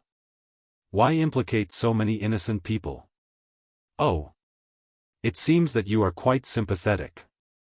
I was afraid that there were too few people who died to move your apathetic heart." Yu Qianzhou suddenly turned back, his eyes cold, and transmitted his voice coldly. "This fire is for you to see. I just want to tell you that we are mutually beneficial and equal. No one owes anyone anything. Everyone should help each other. What happened before really hurt me. You could have stopped others from taking our horses away, but you turned a blind eye to it as if it had nothing to do with you. Can I understand that you are hindering me? Or are you trying to make fun of me? I don't think something like this should happen between us. You should understand now that those people who did not escape the sea of fire were actually killed by you. If you could have stopped our horses from being stolen, then these people would have lived a good life. I hope that these people's deaths can be a small reminder to you that there should not be any unpleasant things between us. We still have a long way to go. You and I need to take this as a warning. Immortal Crocodile's eyes flashed with a trace of emotion. This kind of reminder would be unforgettable even if he was cold-hearted. However, he snorted coldly. You were the one who killed them, but you want to implicate me. What nonsense. No matter what he said, Yu Qianqiu did not say anything else. He turned back and urged the horse forward. Immortal Crocodile also kept quiet. The six of them galloped quickly, and the burning town gradually disappeared behind them, De Rong Kingdom's great snow mountain. Under the bright sun, the snow-capped peaks were white, and the magnificent ice palace reflected a psychedelic color.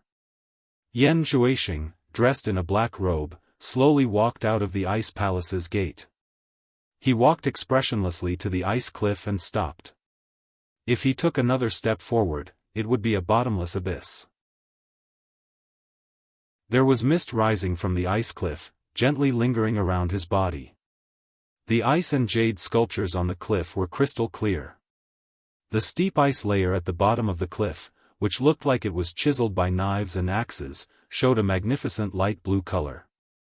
Coupled with the mist, it was like a paradise on earth.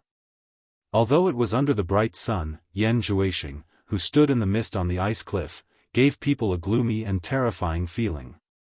His cold eyes stared into the distance without moving. Bing Chengzi was in the middle of the gate of the ice palace, with Yan Bugui, Man Hu, and Third Xian on both sides. They were all staring at the motionless black figure in front of the ice cliff. What's wrong with Xing? Yan Bugui asked Bing Chengzi uneasily. He should have been happy to see Yan Zhuixing come out with all four limbs intact. Who knew that Yan Zhuixing, who came out of the secret chamber in the belly of the mountain, would turn a blind eye to his father? He brushed past him stiffly, forcing the joy on his face to be replaced by uneasiness. Suddenly, Yan Zhuixing, who was in front of the ice cliff, opened his arms. The mist around his body was quickly shaken off. Ah! He looked up to the sky and roared crazily. His voice was hoarse and deep. It didn't sound like a human's voice at all. It was like the voice of an ancient fierce beast. The tone of the voice changed from the bottom of the abyss, as if a magical beast that had been sleeping for countless years was about to wake up. The roar became more and more brutal and louder. It scared the surrounding snow-capped peaks to the point that avalanches occurred one after another. The rumbling sound reverberated everywhere. Everyone inside the gate of the ice palace felt that the sound could penetrate their bodies and pull their hearts and lungs. Their faces changed dramatically. Except for Bing Chengzi, who could still stand still, the others were all shaky and had a splitting headache. They covered their ears with their hands and tried their best to resist, but they couldn't stop the sound wave from invading. In the end, even Bing Chengzi's face began to turn pale. He suddenly raised his head and found that cracks also appeared in the ice palace. He immediately yelled, Yan Zhuixing, control yourself. More than half of the ice cliff, which already had a large area of cracks, collapsed. Yan Zhuixing, who was standing in front of the cliff, fell into the abyss. The roar continued to come from below and suddenly stopped. The people inside the gate finally heaved a sigh of relief. That sound was too uncomfortable. Not to mention their splitting headache, their internal organs were all messed up, giving them a feeling that death was better than living. Before they could react, Bing Chengzi had already teleported to the sky above the abyss and stared down. Suddenly, Bing Chengzi's pupils shrank and he yelled angrily, Yan Zhuixing. Before he could finish his words, a shadow shot out from the bottom of the cliff and collided with Bingchengzi with a majestic and unparalleled aura. With a loud bang, Bingchengzi, who quickly pushed out his palms to block the attack, let out a muffled groan and spat out a mouthful of blood. He was sent flying dozens of meters away. The shadow appeared. Yan Juexing, who was wearing a black robe, had disheveled hair and his face couldn't be seen clearly. He was floating above the abyss in a horse stance. His movements were like a bow shooting a huge eagle. His whole body was surrounded by black murderous aura. One of his raised fists was shrouded in black light. Under his disheveled hair, a deep voice came out slowly, "Devil Fist." Chapter 748. It was quiet inside and outside the Ice Palace. Everyone in the Ice Palace who had yet to recover from the heart-wrenching roar were all dumbfounded. They couldn't believe the scene in front of them. Yan Juexing actually attacked his master, Bingchengzi. The scariest thing was that he actually injured Bingchengzi with just one punch. Everyone clearly saw the scene of Bingchengzi vomiting blood. Bingchengzi had the cultivation of late divine transformation realm. How many people in the world could injure him? Man Hu and his brothers quickly flew to the sky and anxiously checked on their master's injury. Yan Bugui and Third Xian quickly flew to the side of Yan Juexing, whose hair was disheveled. Yan Bugui looked at Bingchengzi, who was squinting his eyes, and anxiously scolded Yan Juexing, "Xing, are you crazy? How dare you attack your master?" The black light circulating on Yan Juexing's fist disappeared and the black aura surrounding his body also retracted back into his body. He put down his fist that was raised to the sky and slowly raised his head. His long black hair flowed like silk and gently rested on his shoulders. The hairband that bound his hair was no longer there. Half of his face was covered by his long hair while the other half of his face was staring at Yan Bugui emotionlessly with his cold eyes. Yan Bugui was startled by his son's stare. His heart trembled and he was instantly speechless. "Master, are you okay?" Man Hu and his brothers asked anxiously. Bingchengzi raised his hand and wiped the corner of his mouth. A smear of bright red was smeared on his palm. He looked down with a complicated expression and slowly shook his head. "Don't worry, I'm fine." Yan Juexing's sudden attack didn't really injure him, but the power of that punch really shocked him. Logically speaking, he should have been able to block Yan Juexing's punch with his cultivation. However, the explosive power contained in Yan Juexing's punch was frighteningly powerful. It gave people the illusion that no matter how high their cultivation was, they would not be able to withstand it. It directly blasted through the defense that he had put up to defend and injured him. The Zhen Yuan in Bingchengzi's body was still faintly dispersing. It was not that Yan Juexing's cultivation was higher than his. In fact, there was still a long way to go. However, the power in this punch was quite strange and overbearing. The powerful penetrating power and explosive power perfectly combined together. It was very frightening. It could not be judged by the level of cultivation. Yan Juexing raised his head and looked at the sky. With a swoosh, he appeared in front of Bingchengzi with a teleportation. The lower half of his face was abnormally cold, especially his eyes, which were devoid of any emotion. Man Hu furiously pointed at Yan Juexing and shouted, "Yan Juexing, you ungrateful bastard, you actually dared to attack Master. If it wasn't for Master, how could you be where you are today? If not for Master, you would have lost your life in Spirit Fang Valley." Bingchengzi raised his hand slightly and stopped him from continuing. He stared at Yan Juexing and asked, "What happened just now?" To be honest, he was not happy that Yan Juexing attacked him. It was just that he was more composed than his disciple. A bitter smile appeared on the lower half of his face under his long hair. He cupped his hands at them and said, "Master, senior brothers, please forgive me. I don't know what happened just now. I couldn't control myself and attacked Master recklessly." The master and disciples looked at each other speechlessly. The angry expression on their faces gradually eased. They all suspected that there was something wrong with this demonic art. Bing Chengzi stared at Yan Zhuixing and said with an abnormally heavy expression, "Isn't it a little too fast to break through to early spirit severing realm in such a short time? Why do I feel that it's a little abnormal? Did you notice anything unusual?" Man Hu and the others were shocked. They quickly looked at Yan Zhuixing and realized that they could no longer see through his cultivation. The senior and junior brothers looked at each other in shock. It was too unbelievable that he could break through to early spirit severing realm in such a short time. Yan Zhuixing muttered slowly, "It's too fast. I don't know what's going on either. According to the demonic book, it would take at least 10 years to reach my current cultivation. It's impossible to be so fast. However, when I was cultivating, I seemed to feel a magical power in my body. Once I started cultivating demonic arts, that magical power guided me to break through the shackles and solved all the doubts I had when I was cultivating. It made my cultivation advance by leaps and bounds. It's like 1,000 miles in a day. It's so fast that I can't even believe it myself." Not to mention Man Hu and the others, even Bing Chengzi felt as if he had heard a fantasy. He looked at Yan Zhuixing with an indescribable expression. Bing Chengzi sighed slightly and said, "I can't give you any advice on this. You can only rely on yourself to figure it out slowly. If you discover that something is amiss, it is better to stop first and think about it clearly before continuing to cultivate. Do not be impatient for quick results.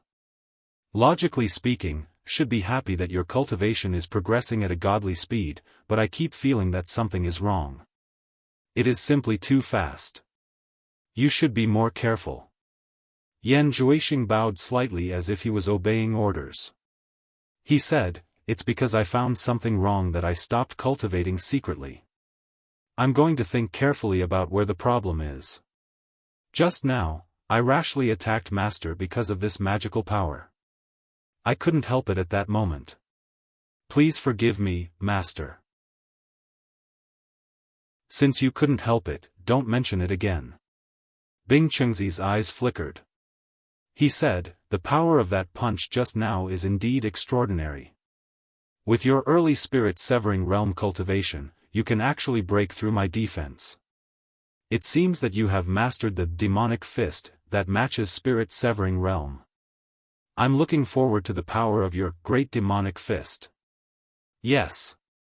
Yan Zhuixing put on an obedient look. In fact, when he attacked Bing Chengzi just now, it wasn't because he couldn't help it. It was because of the rapid growth of his cultivation. He was overconfident and wanted to find someone to test the power of his demonic fist. When he fell off the ice cliff, he suddenly saw Bing Chengzi appear in the sky. He suddenly had an idea. He couldn't test the power of the demonic fist if his cultivation was too low. Bing Chengzi's cultivation was perfect for him to test. However, he was also worried that the demonic fist would be too overbearing and seriously injure Bing Chengzi as described in the demonic book. After all, he still had to rely on Bing Chengzi's power in the future. He couldn't be reckless. Therefore, he only used 60% of his strength. As a result, Bing Chengzi was still slightly injured. At this moment, he was inexplicably surprised. However, he didn't show it on his face. Instead, he said that he couldn't help it. Bing Chengzi heaved a sigh of relief and turned to Man Hu. "How's the situation in the cultivation world recently?" He asked, "What's the situation in the cultivation world?" Recently, he had been guarding Yan Zhuixing and knew little about the situation in the cultivation world. Therefore, he asked this question. Man Hu immediately bowed and reported, "After the countries joined hands and suffered losses in the cultivation world of Wuxia, they have temporarily stopped fighting. They are discussing with each other about the next attack. Generally speaking, the cultivation world is still peaceful. However, there are some movements in the secular world. Firstly, the rebel army supported by Yu Qianchou has already swept 2/3 of the territory. If there are no other accidents, the outcome is already a foregone conclusion. Secondly, the emperor of by one country has passed away. The new crown prince is about to succeed the throne. Apart from these, there are no movements for now. Bing Chengzi nodded slightly without saying anything. Yan Zhuoxing, who had been listening attentively, asked indifferently with killing intent flashing in his eyes, "Eldest senior brother, is there any news about Yu Qianzhou in the cultivation world recently?" Everyone knew the resentment between him and Yu Qianzhou. It could be said that the hatred between them was getting deeper and deeper. It had reached the point where one of them would not stop until one of them died. However, that Yu Qianzhou could be considered to be worthy of admiration. Yan Zhuoxing's devil arts were strange and overbearing, yet he had suffered a loss at Yu Qianzhou's hands time and time again. The last time, Yu Qianzhou had even almost lost his life. Man Hu took a deep look at him and said after a pause, "Our ice palace has been paying attention to the news of Yu Qianzhou. However, that guy seems to have disappeared. Not to mention the countries, even the cultivation world of Wuxia doesn't have any news about him. We don't know where he has gone." Yu Qianzhou. Yan Zhuoxing slowly raised his broken and regenerated arm. He clenched his fists so hard that cracking sounds could be heard. He gritted his teeth and said, "I'm destined to compete with you in this life. Either you die or I live. You can't hide even if you want to." Then he suddenly turned around and cupped his hands at Bing Chengzi. "I want to go out and find Yu Qianzhou for revenge." Bing Chengzi frowned and said in a low voice, "Don't be reckless. There must be something we don't know about Yu Qianzhou, who can make a name for himself in the cultivation world with the cultivation of crossing calamity stage. Moreover, he is from the demon ghost territory. If something happens to him, the current torture envoy of the demon ghost territory, Niu Yud, will definitely not ignore it. You don't have to take revenge now.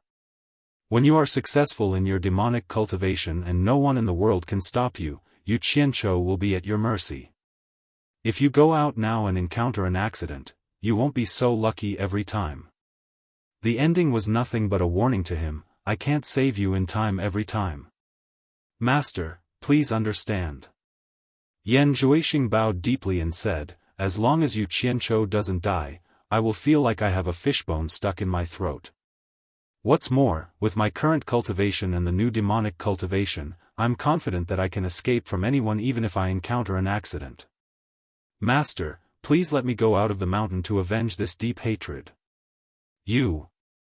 Bing Chengzi knew he couldn't persuade him since he was so resolute, but he couldn't ask him to do it as a normal master and disciple relationship. Alas! He could only let out a long sigh and flashed into the ice palace, as if to say, "Do as you see fit." The other disciples also frowned as they looked at each other. Man Hu reminded, "Yu Qianzhou comes and goes like a ghost. Even if you leave the mountain, how will you be able to find him in this vast world? If I can't find him, I'll look for him slowly. I don't believe he will hide forever. If it's really impossible, as long as he's alive, I'll have a way to force him out." After Yan Zhuoxing finished his words, he turned into a shadow and disappeared into the distance. The 6 riders galloped in a straight line on the vast lush plain.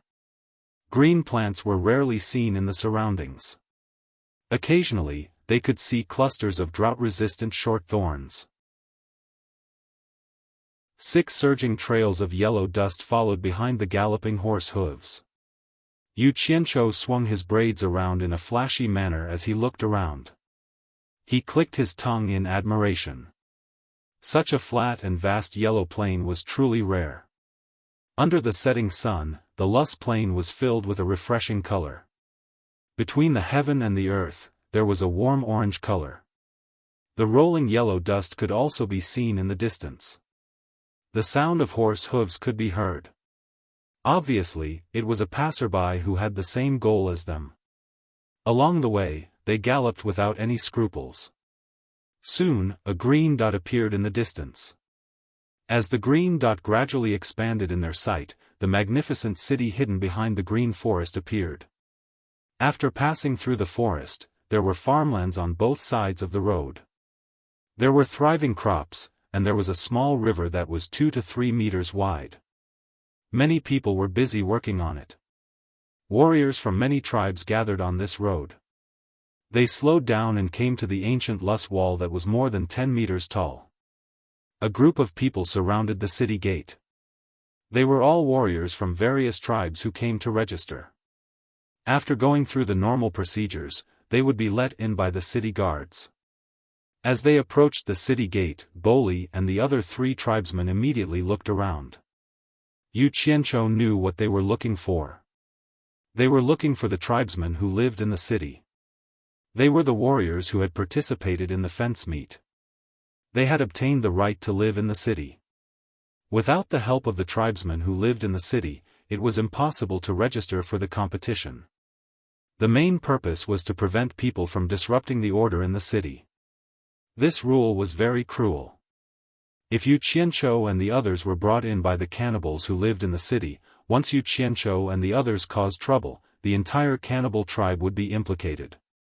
It was said that the punishment was very severe. Therefore, under normal circumstances, for the safety of the tribesmen, no tribesman would easily bring outsiders into the city. This also prevented people from sneaking into the city to cause trouble. It was because of this reason that Yu Qianchou decided to get close to the cannibals. Otherwise, he wouldn't have the patience to waste time with the cannibals. He would have disguised himself as a tribesman and entered the city long ago. Suddenly, someone jumped up and waved at the noisy city gate. Boli! Boli! Yu Qianchou glanced over and saw a tall man wearing simple and crude clothes squeezing through the crowd. Boli and the other tribesmen shouted in surprise, "Guan!" They jumped down from their horses and hugged each other, patting each other's shoulders. They seemed very happy. Yu Qianchou did not want to be outdone. He jumped down from his horse and opened his arms, pretending to hug them passionately. He smiled and patted their shoulders. He also winked at Immortal Lord Crocodile, who was still on his horse. It seemed to be saying, "Don't sit there alone, okay? It will make others suspicious." Immortal Lord Crocodile's face twitched, but he still forced a smile. He jumped down from his horse and pretended to be happy to see his tribesmen, just like Yu Qianchou. Secretly, he gritted his teeth and sent a voice transmission. "You brat, aren't you tired of doing such things all day long? TSK. Don't be surprised." Yu Qianchou replied angrily, "If you don't do such things, it will attract the attention of the celestial masters in the city, and they will chase us everywhere. That will be really tiring." His words were crude, but he was right. Immortal Lord Crocodile was tongue-tied and speechless. He finally understood that what this guy said was the truth. It would be better for him to look for less stimulation in the future.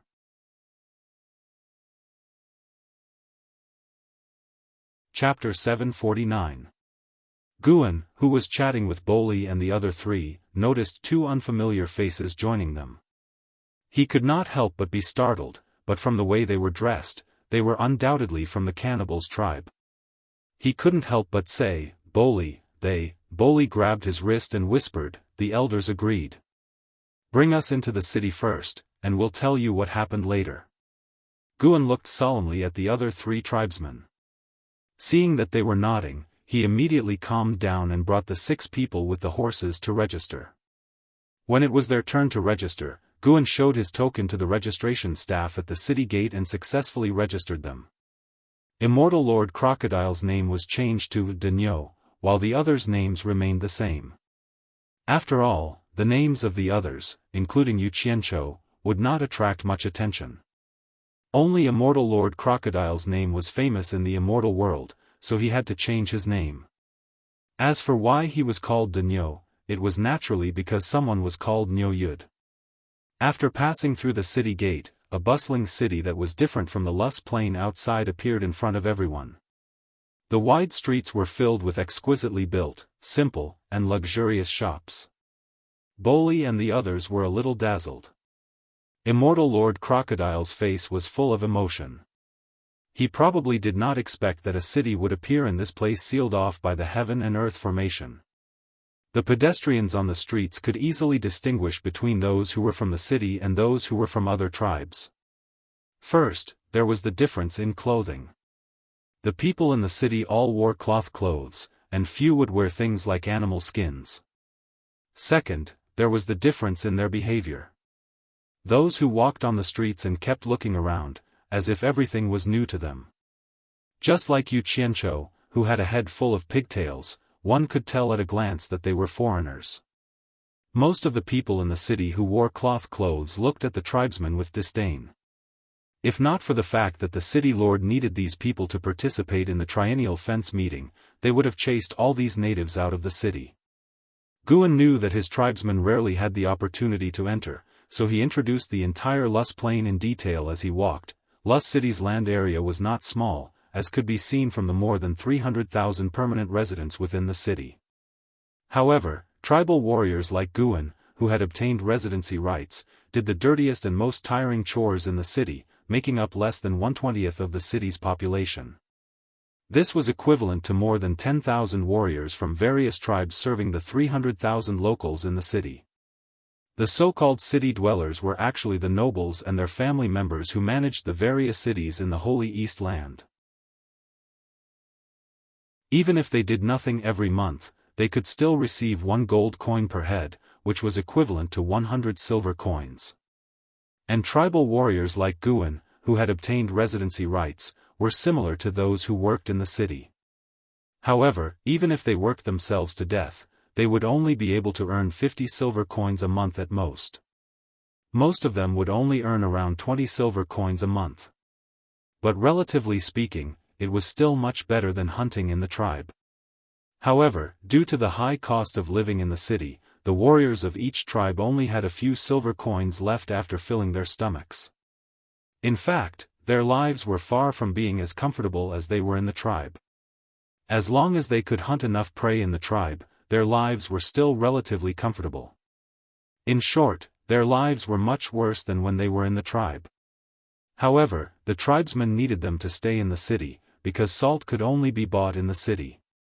Usually, the tribesmen were not allowed to enter the city. Even if there was extra game to sell, they could only rely on the tribesmen who were struggling in the city to do it. Yu Qianzhou felt that the immortals' rule and management of the city and beyond were a little ridiculous. Because the entire continent was sealed by the heaven and earth Qianquan formation, ordinary people couldn't get their hands on salt. After all, people couldn't live without salt, and the immortals relied on salt to rule and manage the entire continent. These so-called city dwellers actually lived in a huge cage.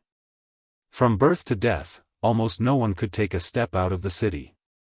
Only those who were restricted to farming outside the city walls and providing the city with fresh fruits and vegetables were allowed to enter and leave the walled city. However, they were only able to leave the city to work in the fields. Although there was only a wall between the city and the city, it was like two different worlds. The city dwellers thought that they lived a decent life, but in fact, they paid for their lifelong freedom. They would never know how rich and colorful the outside world was, and how vast the outside world was. As for the tribes living outside, they maintained the most primitive way of life without being disturbed. Yu Qianzhou couldn't figure out what these trapped immortals wanted. Why did they want to turn the continent into two extremes?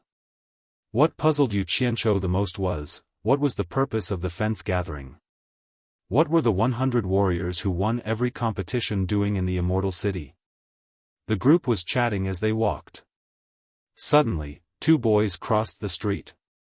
When one of them saw Yu Qianzhou, he tugged on the other boy's sleeve and gestured for him to look at Yu Qianzhou. The two boys were about 7 or 8 years old. They looked at Yu Qianzhou as if they were looking at a monster, and they couldn't help but laugh out loud. The group stopped in their tracks. They didn't know what the two children were laughing about. Yu Qianzhou was even more confused. Could it be that his temperament was so extraordinary that even the children could tell that he was a fake native? Sigh. The children's eyes were pure and they could tell people apart. Yu Qianzhou looked around proudly, showing off his extraordinary temperament. Unexpectedly, the two children looked at each other and smiled wickedly. They spat a few times, and only stopped when the saliva in their mouths was dry. Immortal Crocodile raised half of his eyebrows.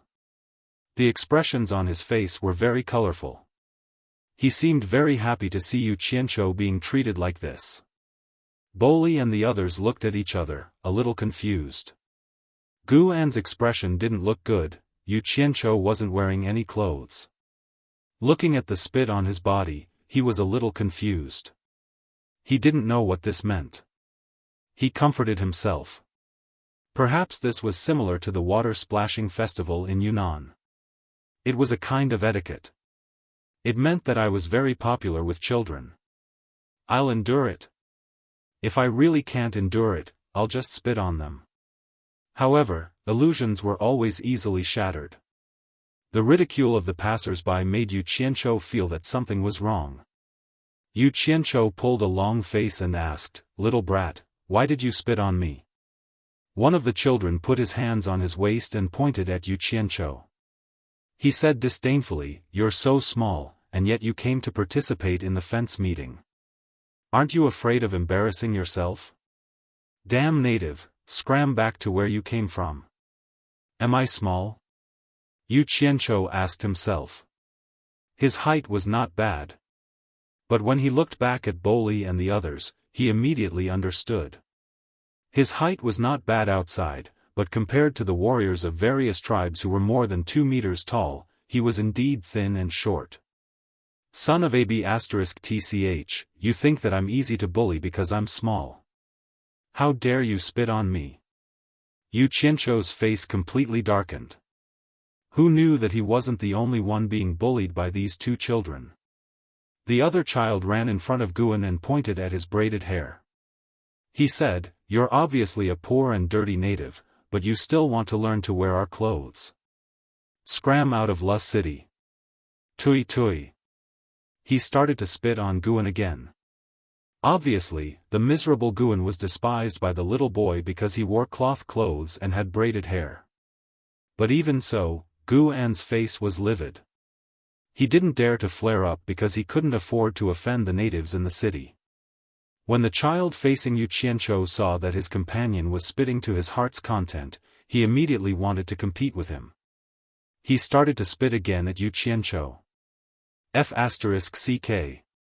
Yu Qianzhou looked around and his gaze paused on a small alley on the side of the road. Not only was he not angry, but a warm smile appeared on his face. Facing the spitting saliva, he stretched out his hand and showed the thing in his hand. He smiled amiably and said, "Little friend, do you want it?" That child was stunned for a moment and revealed a stunned look. He wiped the saliva from the corner of his mouth and stopped spitting. He even called his companion over. Yu Qianzhou then showed the other child what he was holding in his hand, only to see a handful of gold coins appear in his hand out of nowhere. "Little friend, do you want it?" Yu Qianzhou once again guided them patiently. One of the children was very shrewish. He put his hands on his waist and said, "Damn native, how do you have so much money? Where did you steal it from? Quickly give it to me, or else I'll report it to the authorities." Shu. Yu Qianzhou raised his index finger and gestured for them to be quiet. He pointed to a small alley on the side of the road and said softly, "Let's go there to talk. I have a small question to ask you. As long as you answer me, I'll give you these gold coins. How about that?" The two children looked at each other slyly and immediately nodded. "Let's go." They ran into the alley first and even waved at Yu Qianzhou, signaling him to come quickly. Yu Qianzhou nodded with a smile and walked in. Boli and the others looked at each other. They didn't know what Yu Qianzhou wanted to do because they didn't see clearly what Yu Qianzhou was holding in his hand. But from what the child said, it seemed to be money. Immortal Crocodile's eyelids twitched. He saw clearly that Yu Qianzhou was holding a handful of gold coins in his hand. Based on his understanding of Yu Qianzhou, he didn't think that Yu Qianzhou would be so friendly as to give gold coins for free. Could it be that this guy would even kill children? After one adult and two children entered the alley, the younger one immediately said, "Ask quickly if you have any questions." Yu Qianchou looked back at the occasional pedestrians on the street behind him and pointed inside. "Go a little further in. If other adults see that you two children have so many gold coins, they might rob you." The two children agreed tacitly, thinking that Yu Qianchou's words were very reasonable. They were obviously very familiar with the terrain here. They led Yu Qianchou into a corner, and the child who spoke earlier said, "Ask here."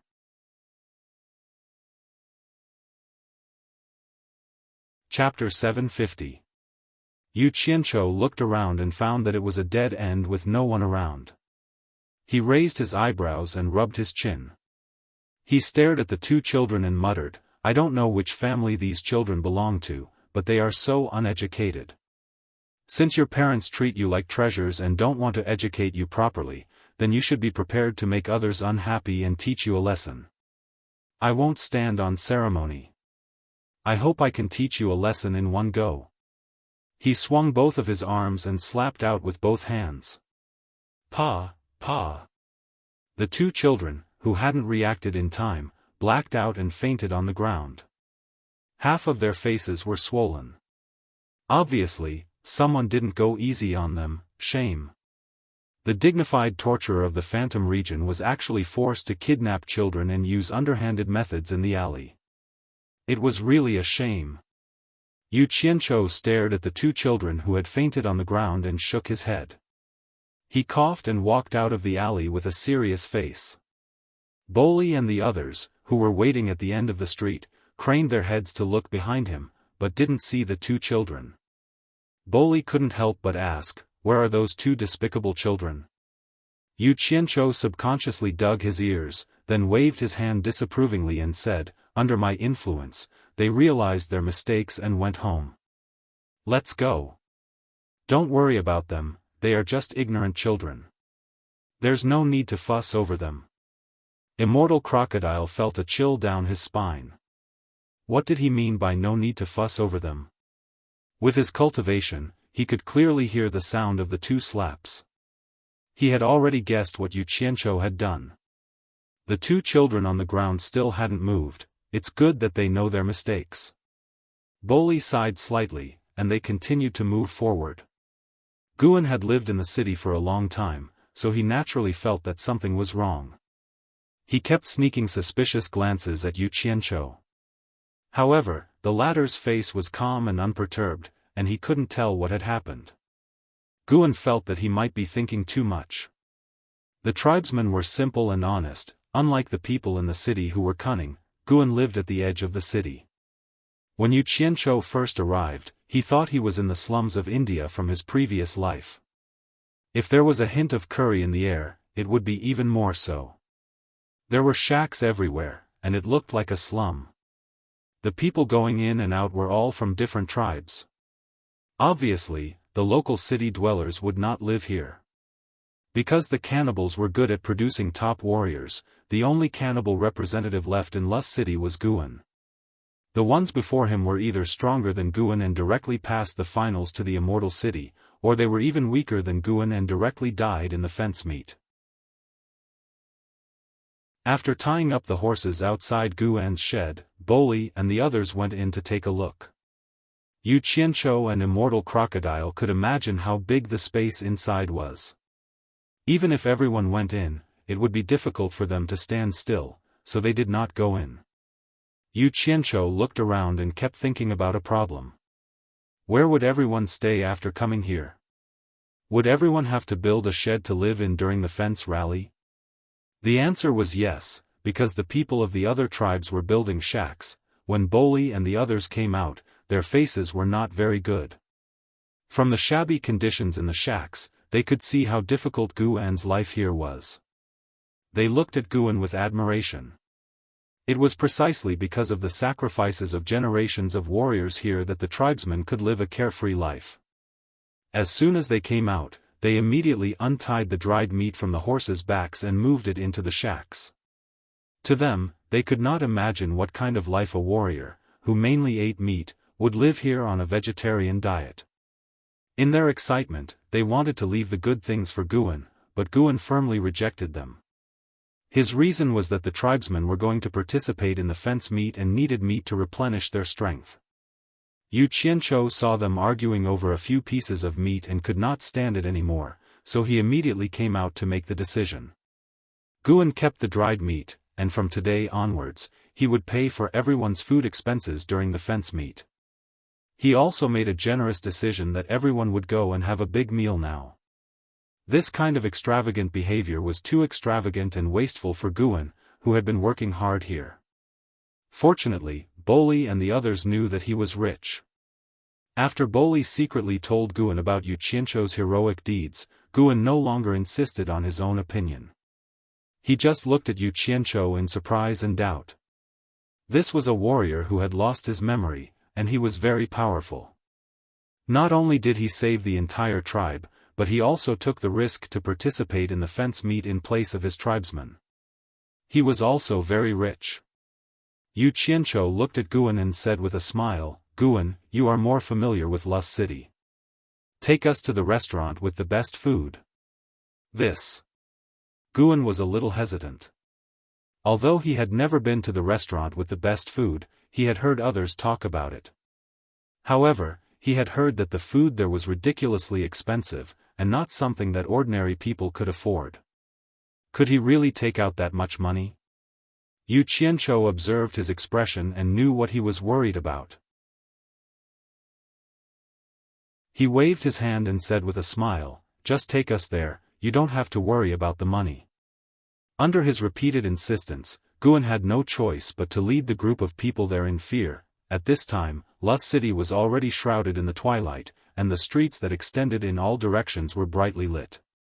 Yu Qianchou was surprised to find that the entire Lust City was actually illuminated by fluorescent stones. Once night fell, the streets would automatically be brightly lit without the need for lighting, which really saved a lot of trouble. The streets were filled with people, and many well-dressed locals had come out for a walk. It was much more lively than during the day. It seemed that for these people who had never been out of the city, taking a walk was one of the ways to pass the time.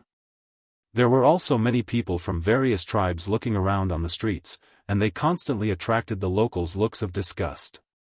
Yu Qianchou and Immortal Lord Crocodile felt a little strange, for no other reason than that they were dressed too skimpily.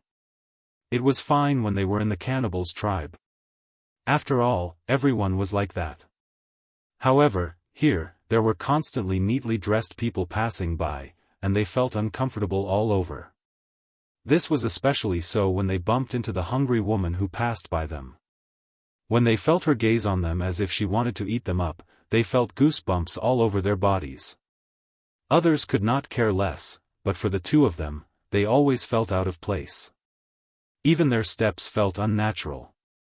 At this time, Yu Qianchou and Immortal Lord Crocodile stopped at the same time.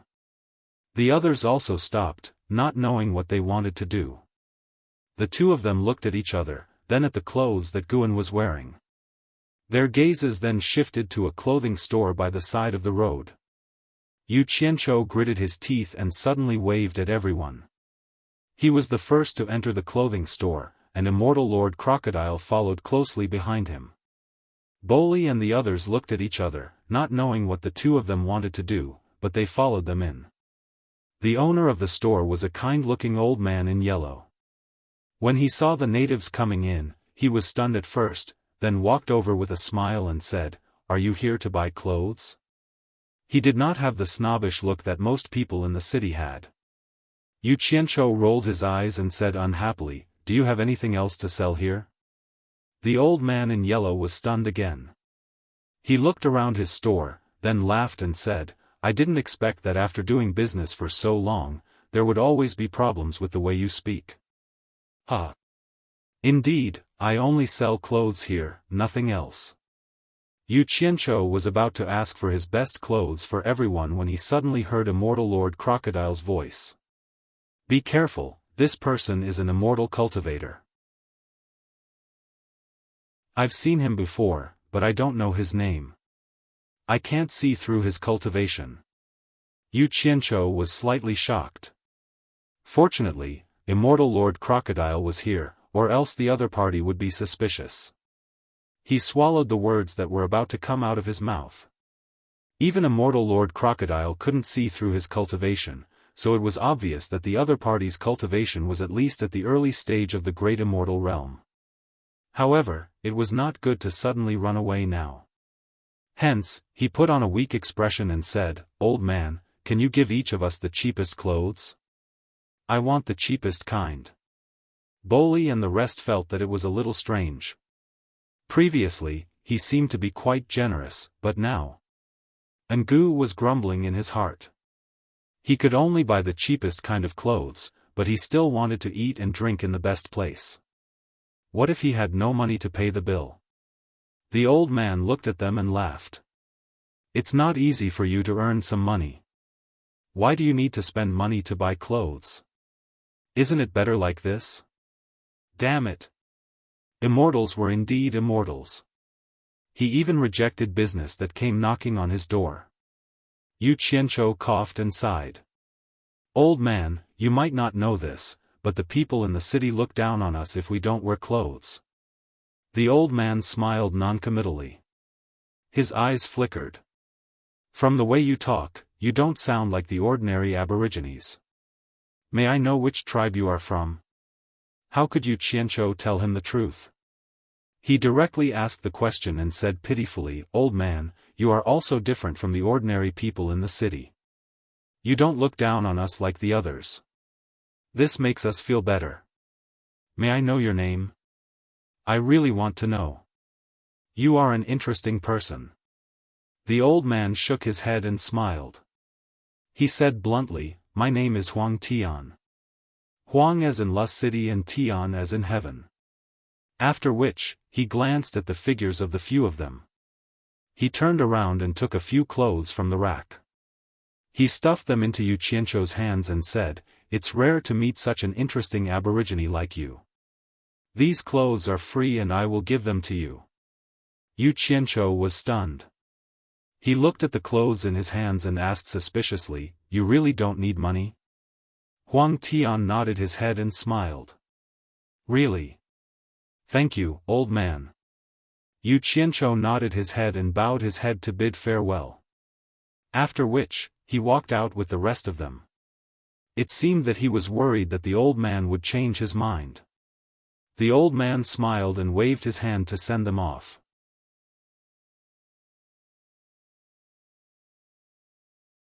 Chapter 751. Old monster, I've already found out his name for you. Who is this Huang Tian?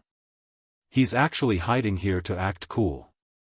As they walked on the street, Yu Qianzhou transmitted his voice and kept looking back. Immortal Lord Crocodile replied disapprovingly, "I've never heard of this person. Maybe he was a nobody in the celestial world back then. I only met him by chance. Otherwise, if he was really a famous person in the celestial world, there's no way I wouldn't know who he is." Yu Qianzhou thought about it and agreed.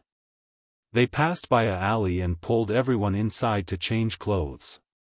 When they came out again, they all looked like humans, except for their hairstyles. It was the first time Boli and the others had worn such clothes, and they felt a little uncomfortable, pulling and tugging at their clothes from time to time. As for Yu Qianzhou and Immortal Lord Crocodile, they felt much better with clothes to cover their bodies. A luxuriously decorated and brightly lit ancient building stood on the side of the street. It was obviously of a higher grade than the surrounding buildings.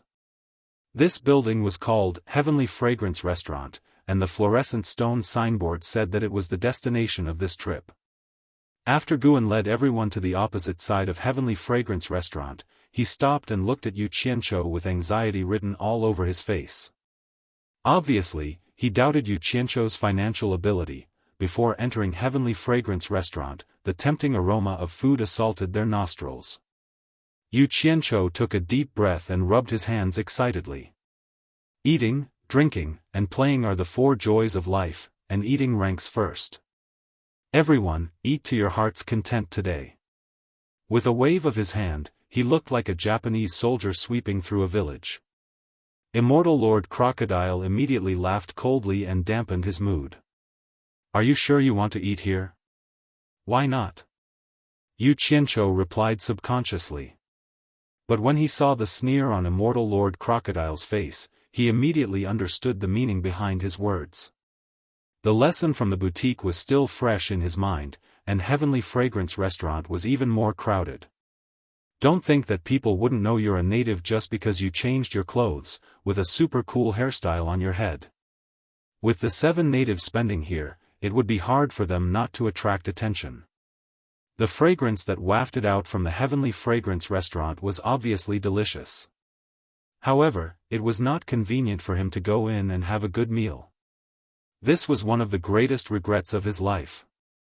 Yu Qianzhou scratched his head, and the word waste was written all over his face. After smelling the fragrance, Boli and the others swallowed their saliva unabashedly.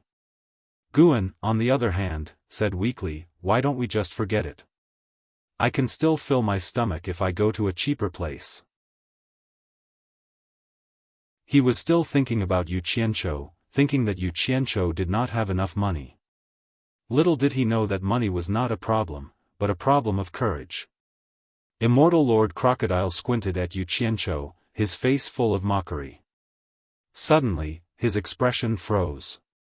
He saw Yu Qianzhou's eyes shining, so he followed his gaze and saw that Yu Qianzhou was looking at the customers going in and out of the Heavenly Fragrance Restaurant. Immortal Lord Crocodile did not see anything and was about to ask him what he was looking at when he saw Yu Qianzhou laughing sinisterly. "Wait for me here, I'll be right back." After saying that, he ran away. The few of them looked at each other, not knowing what he was up to. Just as Boli and the others were waiting until their stomachs were growling, Immortal Lord Crocodile, who was looking around, suddenly paused. Someone sent a voice transmission to him. "Old monster, over here. Bring them over." Tilting his head to look, he saw Yu Qianzhou sneakily stretching his head out from the alley across the street, waving at him. "He's over there, let's go over."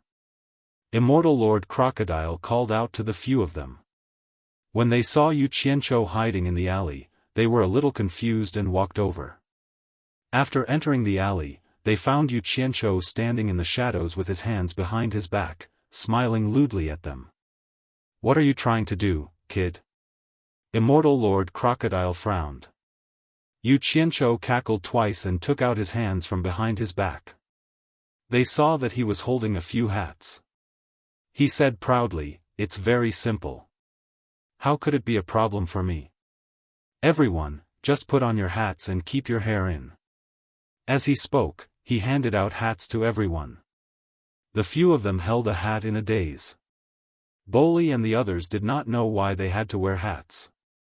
Immortal Lord Crocodile was simply impressed by Yu Qianzhou's appearance. It seemed that this guy had gone to get hats just now. They did not know if he had bought them or stolen them. The hat in his hand looked a little old from the looks of it. If you want to have a good meal at Heavenly Fragrance Restaurant, quickly put it on. As he spoke, Yu Qianzhou had already put on the hat. As he stuffed his braids, he asked Immortal Lord Crocodile, "Dainyu, help me see if I've stuffed it in." Why are you all in a daze? Quickly put it on. What are you waiting for? Don't you want to eat?" Immortal Lord Crocodile knew the reason for wearing hats, but Guan's face was full of fear. He thought of the terrible consequences of changing his appearance and eating without paying. Boli and the others could not figure out what eating had to do with wearing hats. However, under Yu Qianzhou's coercion, they put on the hats properly. TSK. This is a good idea. We can use it more in the future. Let's go and open up a path. Let's eat to our heart's content today. I have money. Yu Qianzhou waved his hand and swaggered out of the alley like a local tyrant.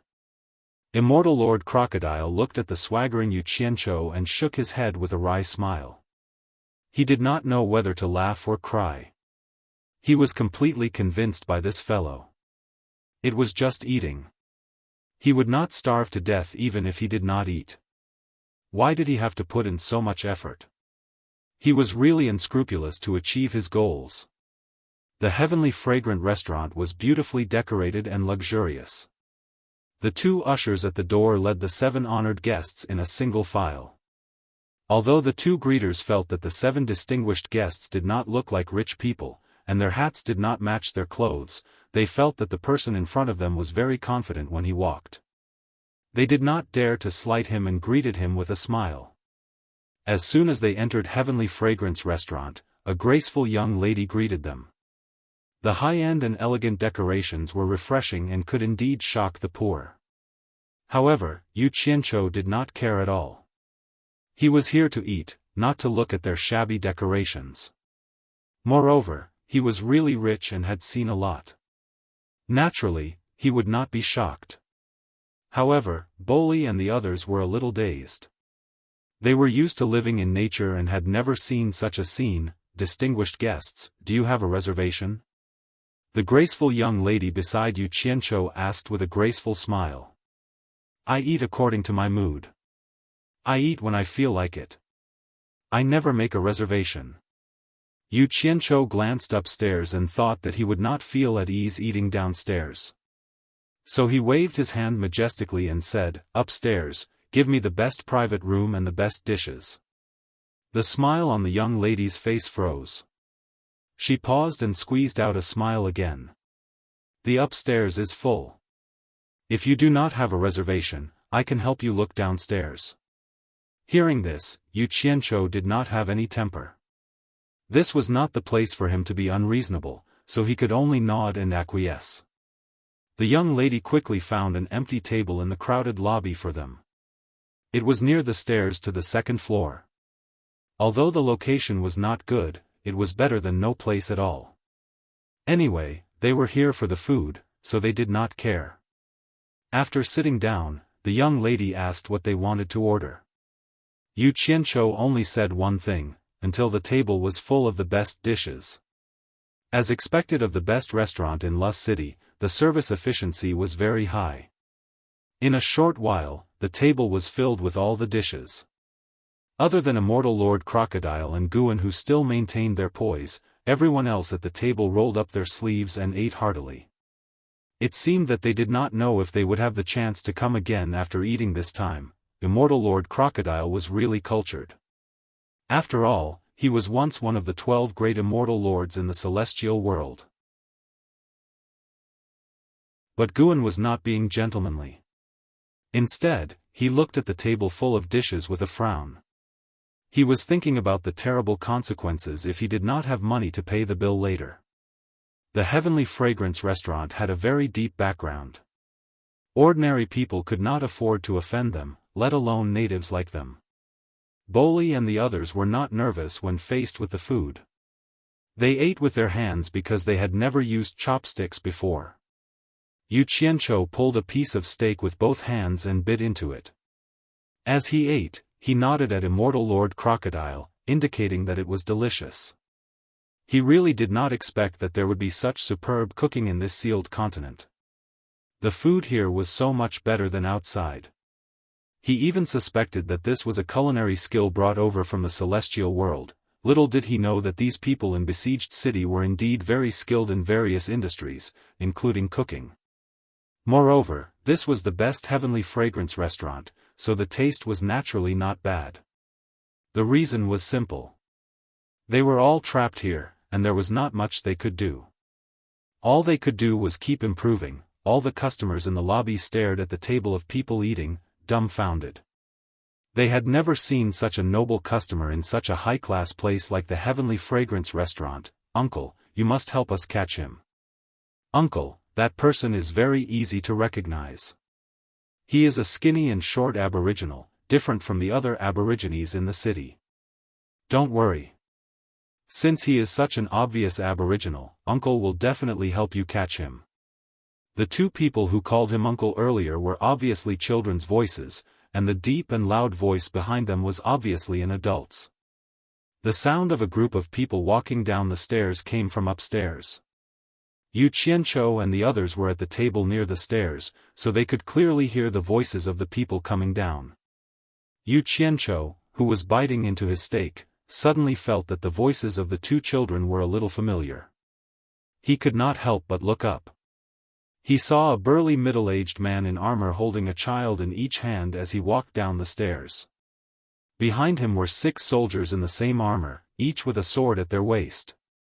As for the 2 children, they were strange. One of their faces was swollen, and one of their eyes was so swollen that they could not open them. They only had one eye left to look downstairs. The 2 individual single eyes suddenly froze at the same time. Their gazes collided with Yu Qianzhou's, unable to separate. Yu Qianzhou was speechless, and he cursed in his heart. He could only blame himself for being soft-hearted. If he had known earlier, he would have killed these 2 unlucky children. These 2 children were none other than the 2 bad children whom he had abducted and slapped unconscious in the alley earlier in the day. He did not expect to meet them here. Immortal Crocodile's gaze paused on the 2 children's swollen faces. He then supported his head with one hand and rubbed his temples with his fingers. He sighed in his heart. What a talent!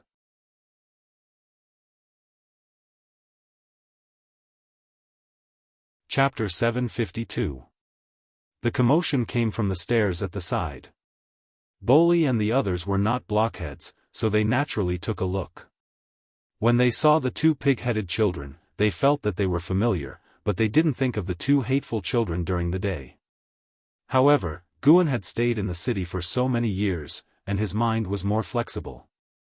From the situation at the scene, he vaguely guessed something, and his heart was beating wildly. He recognized the person who was holding the 2 children and seemed to be the leader. It was Shang Huan, one of the 4 commanders of the city guards. The result was as bad as the people who knew what was going on expected. The 2 children almost simultaneously pointed at Yu Qianzhou, who was holding a stake, and screamed, "It's him, uncle, it's him who hit us." Shang Huan's sharp gaze suddenly stared at Yu Qianzhou. He had already noticed some clues from the skin color of these people, so he sneered and said, "What a group of sinister and cunning natives. They actually know how to disguise themselves. It's obvious that they're people with ulterior motives. Capture all of them." As soon as he gave the order, the 6 soldiers behind him immediately jumped down from the stairs and unsheathed their swords, surrounding the 7 natives in disguise. Such a situation immediately caused a commotion in the lobby of Heavenly Fragrance Restaurant. Boli and the others were simple but not stupid. At this moment, they naturally realized that the 2 children were the 2 bad children during the day. Everyone at the table stood up. Except for Yu Qianzhou and Immortal Crocodile, everyone else had a terrified expression. Shang Huan slowly walked down from the stairs. The 2 children waved their fists beside him and shouted, "Beat them to death, beat them to death." The commotion in the lobby alerted the shopkeeper. A chubby middle-aged man quickly walked out from the back and asked in a deep voice from afar, "What's going on?" After seeing Shang Huan, he was slightly startled and frowned. "So it's Commander Shang. Could it be that our Heavenly Fragrance Restaurant didn't treat us well and provoked Commander Shang to make a move here?" From the tone of his voice, it was obvious that he was someone with a background. Shang Huan glanced at him and slowly walked to Yu Qianzhou, pulling off Yu Qianzhou's hat. The braids on his head immediately exposed Yu Qianzhou's identity as a native. Shang Huan casually threw away his hat and fiercely elbowed Yu Qianzhou's chest. Although a mere mortal commander had some skills, it was not enough to injure Yu Qianzhou. However, it was enough to make Yu Qianzhou furious, but he forced himself to hold it in. He even pretended to groan and stagger, holding the table behind him. At this time, Shang Huan turned to the fat shopkeeper and said, "Shopkeeper is worrying too much. It's not that I want to cause trouble, but I just happened to find a group of natives who committed a crime in the city during the day, and I'm about to arrest them." As he spoke, he gave his subordinates a look, and the 6 subordinates quickly pulled off the hats of Boli and the others. The 7 native braids were exposed, and the lobby was filled with an uproar. The fat shopkeeper was slightly startled. Obviously, he didn't expect that there would be natives disguising themselves and eating in Heavenly Fragrance Restaurant. He paused and said, "Commander Shang, I don't care who they are, but but the rule of my heavenly fragrance restaurant is that anyone who comes here is a guest. You hit my guests in my heavenly fragrance restaurant, how can I put my face? Great Commander, I will go and apologize. I won't damage your heavenly fragrance restaurant's face. Shang Huan said indifferently, then turned to Yu Qianzhou and the others and said, for the sake of heavenly fragrance restaurant, I don't want to use force on you here, but you'd better obediently go back with me. That way, you'll suffer less. If you dare to resist arrest, you'll have to bear the consequences. Then, with a wave of his hand, the 6 armed soldiers immediately threatened them with their sabers. Yu Qianzhou and the other bandits were also quite cooperative, and they were obediently escorted out. As soon as they left Heavenly Fragrance Restaurant, under the bright night sky, there was a commotion in the crowd, and it immediately attracted passers-by to ask what happened. No matter what the 7 people had done, the locals in the city all looked at them with disdain, as if they couldn't wait to capture all the natives in the city. Meanwhile, the warriors of the various races had bitter expressions, and they more or less felt sorry for them. Boli and the others were terrified, not knowing what the consequences of this matter would be. Immortal Crocodile's face, on the other hand, was gloomy. If it weren't for Yu Qianzhou, with his noble status, he wouldn't have to be paraded in public. Looking at Yu Qianzhou, whose head was lowered with his braids covering his face, he found that he had the potential to become a criminal. He couldn't help but sneer at him through telepathy, weren't you eating happily just now? Why are you so listless now? Cut the crap. You ate for free, so why are you still nagging? Yu Qianzhou immediately retorted. Immortal Crocodile was speechless, regretting that he shouldn't have picked up his chopsticks. Lust City's public security had always been good, and it was rare to see such a scene. It was a night that had lost its passion day after day, but suddenly because of the arrest of the 7 people, a large number of people pointed at them, as if they were watching a show. When they passed by a clothing store, the store's owner, Huang Tian, was also attracted by the commotion outside. He got up from the chair at the door, lifted his feet, and stood on the chair, watching from above the passers-by. When he saw that the 7 people who were arrested were Yu Qianzhou and the others, who he had given the clothes to, he couldn't help but be slightly stunned. What a coincidence! The 7 people were finally brought to the darkest corner in the west of the city, and there were no longer any spectators around. At the end of the road was a tall wall, and facing the intersection was an iron fence. The surroundings were quiet, and the atmosphere was somewhat oppressive. When the soldiers guarding the iron gate saw Shang Huan, they immediately saluted and opened the iron gate in the middle. Based on his experience, Yu Qianzhou judged that this should be Lust City's prison. Just as the crowd was about to enter the high wall, a soldier galloped over on horseback from behind, stopped in front of Shang Huan, and cupped his fists. Commander Shang, the city lord has summoned you. He orders you to see him immediately. Shang Huan was slightly surprised, and after a pause, he nodded solemnly. Then, he waved his hand at the soldiers and said, "Take them to the prison, and wait for me to come and interrogate them personally tomorrow." The group obeyed, and the soldiers jumped down to invite him onto the horse. Shang Huan jumped onto the horse, turned around, and galloped away. Immortal Lord Crocodile looked at Yu Qianzhou meaningfully, because just when Shang Huan turned around, he saw with his own eyes Yu Qianzhou cut his fingertip and flicked a small drop of blood onto Shang Huan's back. He didn't know what trick this guy was playing. As soon as the 7 people entered the wall, they were immediately taken to the dungeon. After passing through a dark and damp tunnel, they were all chased into a dark underground stone room. The iron gate behind them clanked, and even the dim light in the tunnel disappeared. Now, they really couldn't see their own fingers in front of them. The underground stone room had a moldy smell, and they didn't know how long it had been since someone had been locked up. Boli and the others couldn't see their surroundings clearly, and squeezed together in fear. They wanted to cry, but no tears came out. They had never experienced what it was like to be in prison. "Are you satisfied now?" Immortal Lord Crocodile's voice echoed in the stone room. "Of course. Guan's place is too small, and I was worried about not having a place to stay at night. Sigh. I can eat and sleep for free, and live a good life. Yu Qianzhou chuckled. Although the stone room was dark, with their cultivation, they had no problem seeing each other clearly within a short distance. His teasing laughter made Boli and the others, who had been trembling with fear, relax a little. Boli blankly looked around in the darkness and asked, Yu Qianzhou, you hit. Can we still go out? Won't it implicate our people? Don't worry.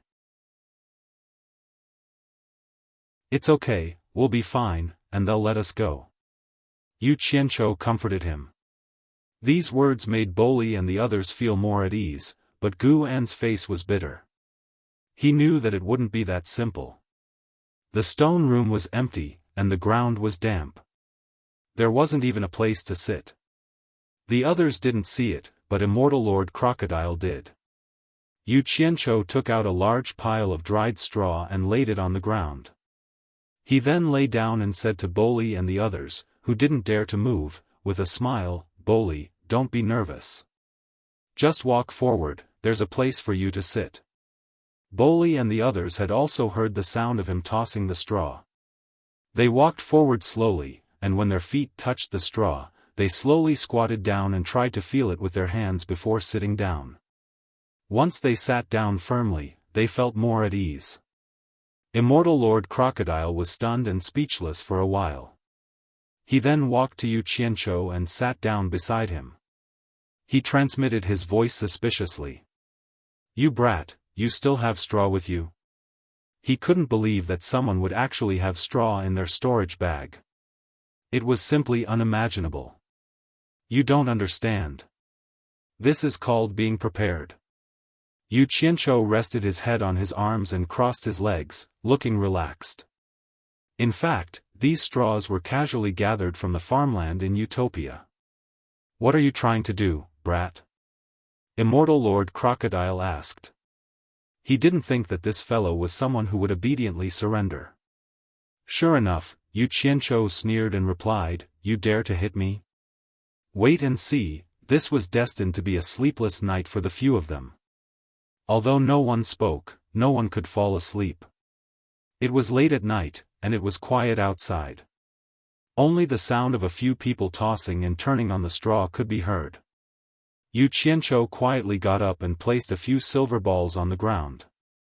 Then, he waved goodbye to Immortal Lord Crocodile, who was staring at him with wide eyes, and instantly disappeared. When he reappeared, Yu Qianzhou was dressed in black and his face was covered. He didn't know where he was. Under the hazy moonlight, he only knew that he was in a garden, surrounded by pavilions that were low-key and luxurious. It was obviously not the residence of an ordinary person. He guessed that this should be Commander Shang's home. The reason why he stayed up until midnight was to wait for the commander to return home to teach him a lesson. He didn't hit him for nothing. Yu Qianzhou hid in a patch of flowers and secretly poked his head out to look around. He happened to see a person walking out of a pavilion not far away. It was none other than Commander Shang. Yu Qianzhou raised his eyebrows. Without saying a word, a flying sword shot out with a whoosh.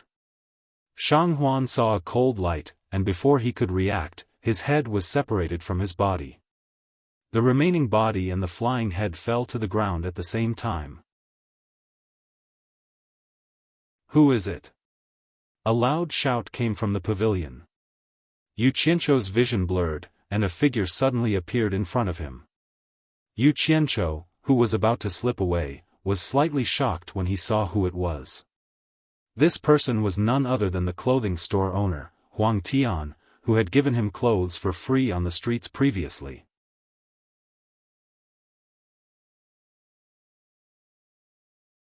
Chapter 753. It's you.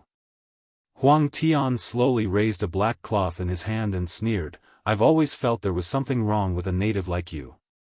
So you're a cultivator. Damn. He can recognize me even with my face covered? Yu Qianzhou felt the black cloth in his hand was familiar.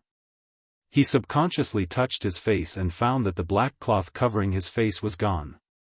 He immediately sucked in a breath of cold air. The black cloth in the opponent's hand was clearly his mask. He didn't even know when the opponent took it away. If the opponent wanted to kill him just now, Yu Qianzhou immediately broke out in a cold sweat. He didn't dare to think any further. He knew his actions today were too rash. The cultivators of the celestial world had an undeserved reputation. They weren't people he could deal with. With this scare, he completely calmed down. His experience of 2 lifetimes of being fearless in the face of danger came into play at this crucial moment. He wasn't in a hurry to leave now. Since the opponent didn't kill him just now, if he was in the opponent's shoes, he would definitely want to know the assassin's background, so his life wasn't in danger for now. Also, since he had already revealed his face, if he ran away, he wouldn't be able to establish himself in Lust Soil City. Then all his efforts would be wasted. Huang Tian, aren't you selling clothes? Why are you here? Yu Qianzhou asked in shock. Just as he finished speaking, there were already many footsteps running over, clearly attracted by the commotion here. Huang Tian's gaze flickered as he stared at Yu Qianzhou. He suddenly shouted, "All of you, back down." His voice shook the surroundings. People immediately replied, "Yes, City Lord." The dense footsteps retreated. "City Lord?" Yu Qianzhou's pupils shrank and his gaze turned cold. "Your Lust Soil City Lord?" Although it was an unintentional question, it was no different from asking the obvious. Huang Tian glanced at Shang Huan's corpse on the ground and let go of the black cloth in his hand. He said expressionlessly, "You're not a tribe native, nor a celestial cultivator, but a human cultivator. Just who are you?" Yu Qianzhou immediately gave him a thumbs up. "City Lord Huang has good eyesight." "That's right, I'm a human cultivator." Huang Tian narrowed his eyes and said in a deep voice, "Human cultivators?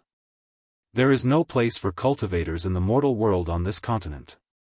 So, you came in from the outside world when the heaven and earth grand formation was opened?"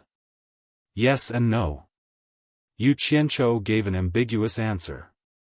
Huang Tian's eyes suddenly narrowed, and he said in a low voice, "A mere cultivator of the mortal world has quite the guts to actually barge into the city governor's estate to kill someone. Could it be that you're not afraid of death? This is the city lord's mansion?" Yu Qianzhou looked around and felt a little depressed. He had purposely waited until late at night because he wanted to wait for Shang Huan to return home so that he could make his move. He didn't expect Shang Huan to stay until now. His judgment was wrong. "If I knew this was the city lord's mansion, I wouldn't have come." Yu Qianzhou shook his head and smiled bitterly. Huang Tian snorted coldly and didn't ask why he killed Shang Huan. He waved his sleeve, and the ground under his feet surged like waves. A few huge mud palms suddenly stretched out of the ground and hugged Shang Huan's body, swallowing it into the ground. Then, the ground returned to normal, and not even a trace of blood could be seen. What kind of spell was this? Yu Qianzhou was stunned. Huang Tian turned to leave, and as he walked, he said, "Follow me, don't think about escaping, or else you'll end up like Shang Huan's body." Yu Qianzhou consciously nodded and followed Huang Tian. When he passed by the place where Shang Huan was buried, it still felt a little surreal. He couldn't help but step on the ground to make sure it was solid. Huang Tian, who was walking in front, couldn't help but twitch. It seemed that this kid really wasn't afraid. Walking to a remote part of the garden, Yu Qianzhou, who was following behind, suddenly found that the ground in front of him was empty, and there was suddenly a big black hole. Huang Tian walked in neither too fast nor too slow. Yu Qianzhou was stunned again as he stood at the entrance of the cave. He saw that the soil in the cave was constantly retracting as the yellow sky moved forward, forming a 3-meter-wide cave. The depth of the cave continued to extend underground. This scene was simply too magical. Huang Tian seemed to be the ruler of the earth. Wherever he went, the earth had to make way. Just as Yu Qianzhou was in a daze, he suddenly realized that his center of gravity was a little unstable. The ground beneath his feet seemed to be moving, and he was shocked when he looked around. It was as if he was standing on the conveyor belt of an elevator, bringing him deep underground. The soil behind him suddenly closed, and the starry sky suddenly disappeared. He had been buried alive in the soil. "Huang Tian, what are you trying to do?" Yu Qianzhou said warily. He could barely see Huang Tian's figure in the darkness. "Don't be afraid. If I wanted to kill you, I would have done it long ago. There's no need to go through so much trouble. Don't worry, follow me. I have something to ask you," Huang Tian said calmly as he continued going deeper. This consolation did not make Yu Qianzhou let his guard down. In just a short while, he estimated that he had already gone more than 100 meters deep. Yu Qianzhou tried to communicate with Utopia and realized that there was no obstruction. He immediately heaved a sigh of relief and said, "If you have something to ask me, why don't you ask me where I am? Why do you have to go deep underground?" "I naturally have secrets to ask when I go deep underground." Huang Tian, who was advancing forward, stopped and suddenly waved his hand to scatter a large number of fluorescent stones. The surrounding terrain instantly changed, retreating with the fluorescent stones and expanding the underground space, changing into various shapes. Yu Qianzhou was already attracted by this magical spell. When he realized that the ground that was bringing him forward had stopped, his vision suddenly opened up. He saw that an underground palace had formed in just a short while. It was an earthen yellow underground palace. Under the illumination of the fluorescent stones embedded in the surroundings, the entire underground palace could be seen. There were earthen yellow stairs, various earthen yellow sculptures, and earthen yellow tables and chairs. Huang Tian was sitting behind a table in front of him. He pointed at the chair next to him and said with a faint smile, "There's no need to look anymore. Come and sit. I have something to ask you." Yu Qianzhou wasn't in a hurry to reply. He strolled around the palace, knocked on it, and touched it. He noticed that everything was lifelike as if it was made by the heavens, and he couldn't help but click his tongue in admiration. After satisfying his curiosity, he walked over with large strides and sat opposite of Huang Tian before clapping and praising. "As expected of an immortal from the immortal dimension, your methods are truly miraculous." Huang Tian smiled and said, "It's just a small trick. It's just that you haven't seen it before. It's just that I'm proficient in the earth elemental arts. There's nothing magical about it." As he spoke, he took out 2 sets of wine utensils from his storage bracelet and placed them on the table. 2 earthen yellow hands immediately stretched out from the table. If it wasn't for the difference in color, their lifelike appearance could be passed off as genuine. One of the 2 hands took out a cup and the other a pot and moved in front of Yu Qianzhou to pour wine. After filling up the wine cup was placed in front of Yu Qianzhou. The 2 earthen yellow hands disappeared into the table. The wine utensils in front of Huang Tian were the same. You're tuning in to the Xiaofan's Wuxia Tales YouTube channel. Don't forget to subscribe and join us on this journey to catch the most captivating stories.